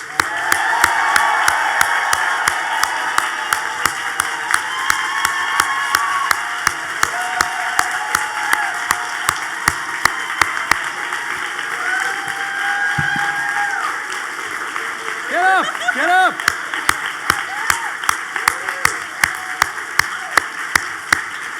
Actually, just kidding, we're not done. Sit down. We have one more thing we need to do. Our new tradition is we actually read the smicha document 3 times to each student. No.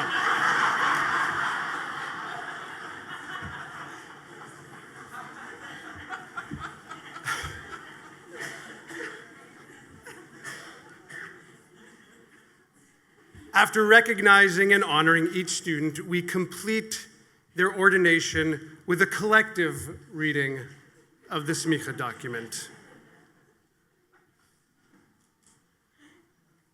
The ordination document is not just a diploma.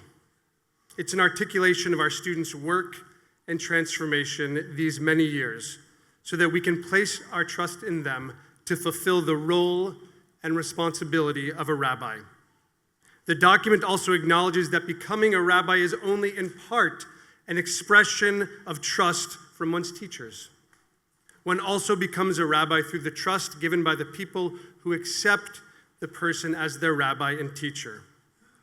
All of you here today are here to witness and celebrate these extraordinary new rabbis, are also representatives of the many communities that will take these extraordinary new rabbis as their rabbis and teachers. It is my deep honor and privilege to invite my dear colleagues, Rabbi Jane Kanarak, Dean of Faculty, and Rabbi Shana Rhodes, Director of the Beit Midrash, to come forward and read the smicha document.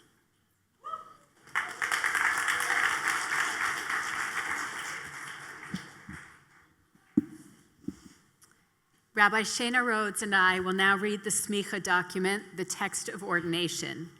This statement, expressing our trust in you and in your new rabbinate, is from your teachers, as well as on behalf of the people and communities you will serve as rabbis.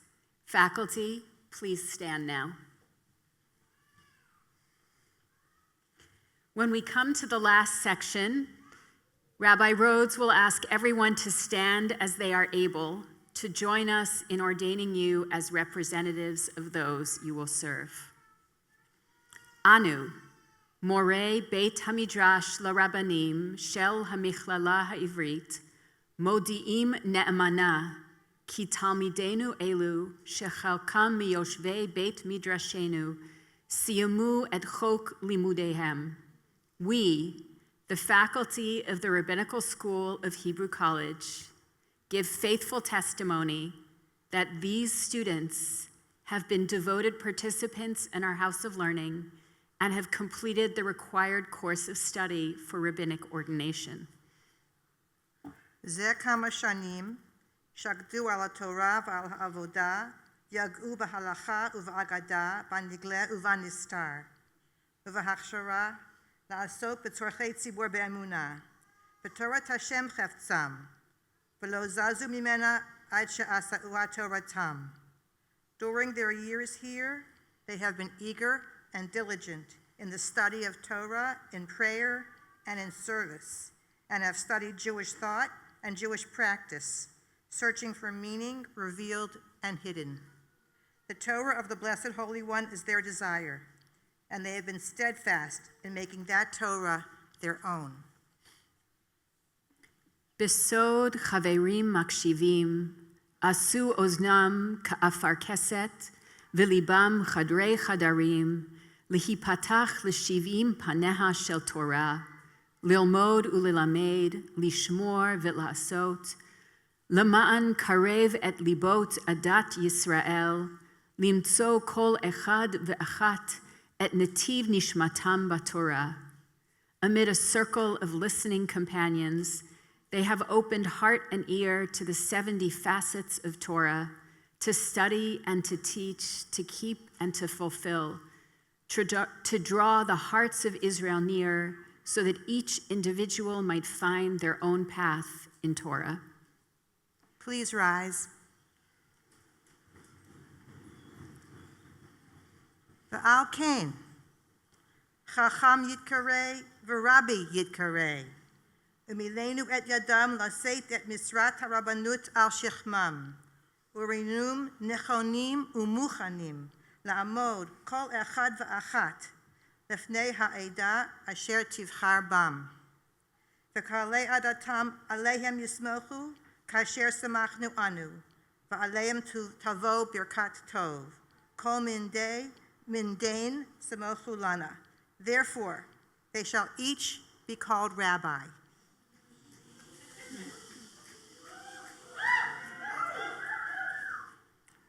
We have ordained them to take upon themselves the service of the rabbinate. We attest that they are fit and prepared to stand before communities that may rely upon them as we have in ordaining them, and may blessings of goodness come upon them. Mazal tov.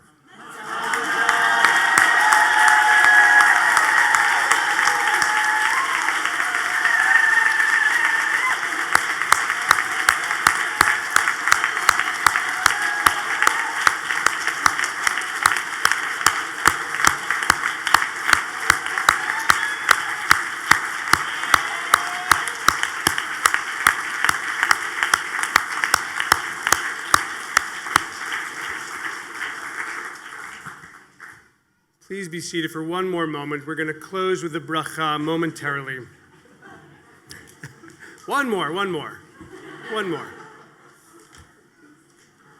I want to just take a brief moment to offer some gratitude, first to all of you for being here. It is such an honor to have you here to make this day possible, for all your love and support for our graduates and all the support you will give them moving forward. I also want to acknowledge that organizing a day like today is a huge team effort with just about every member of the Hebrew College staff involved. I'm incredibly grateful to everyone's generous contributions. I want to particularly just thank a few people. First of all, I want to thank the faculty.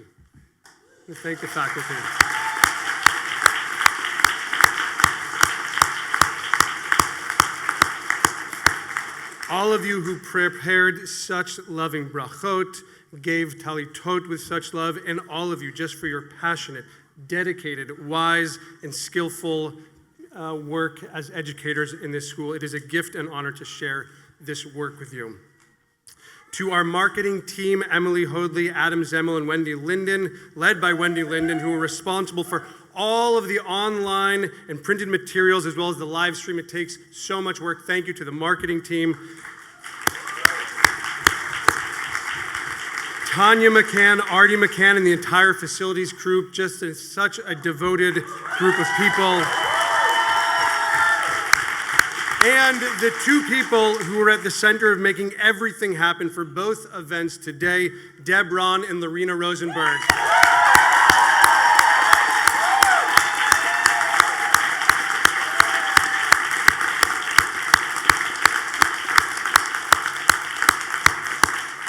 And now, my teacher, my colleague, my friend, Rabbi Nehemiah Poland, to give us a closing bracha.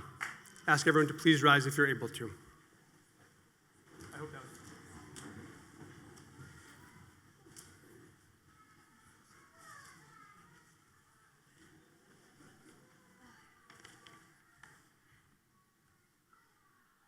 Isn't this amazing?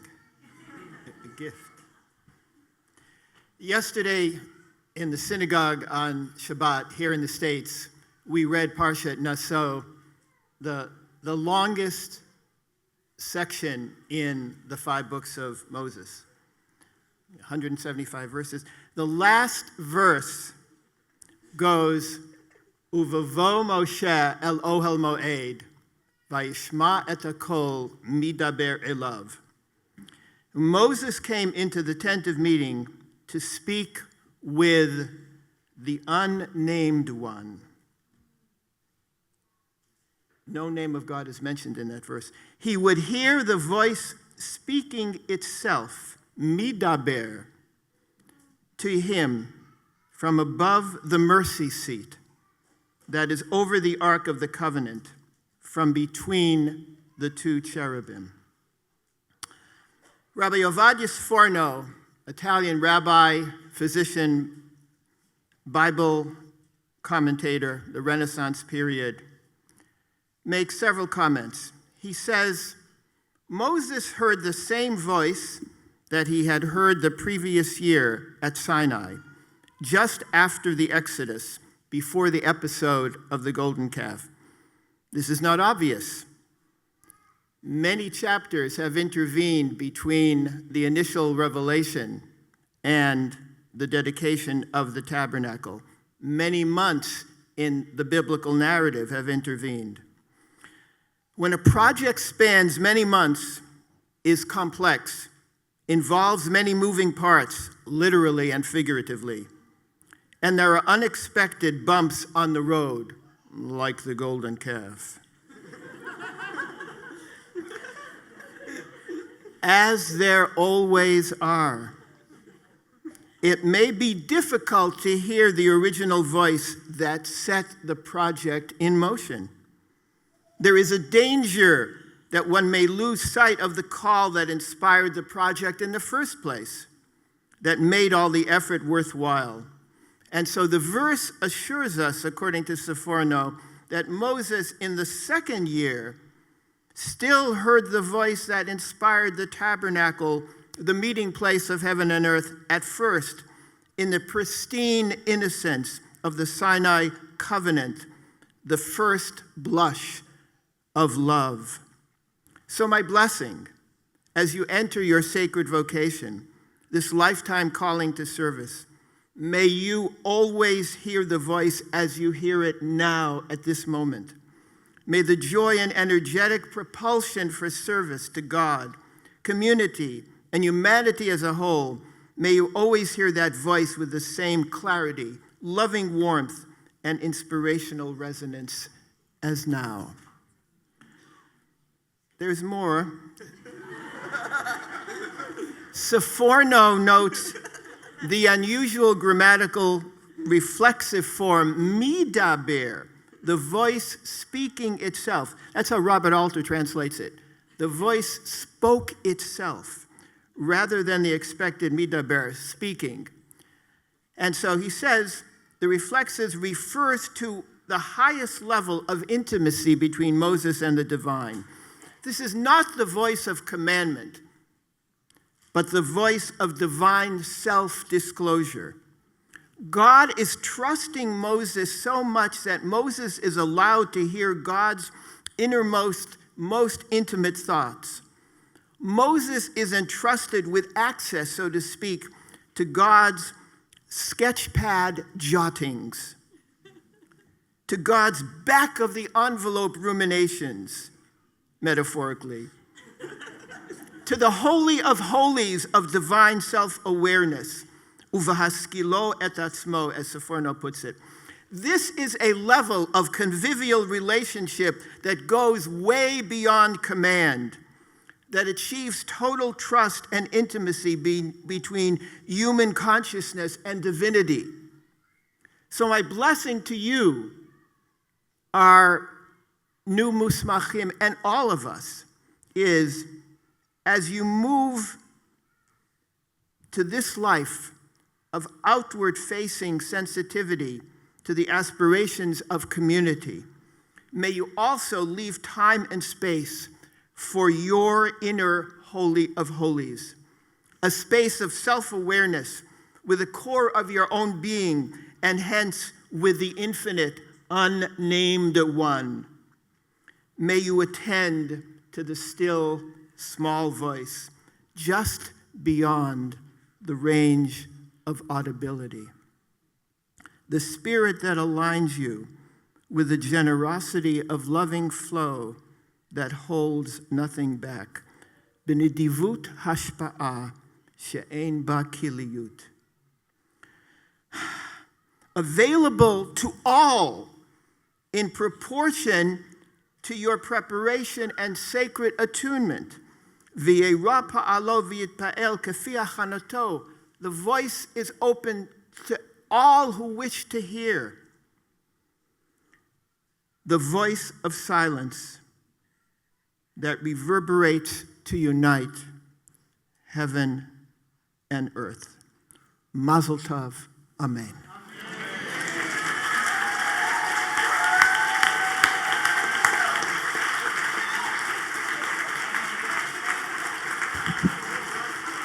Let's party. Mazel tov.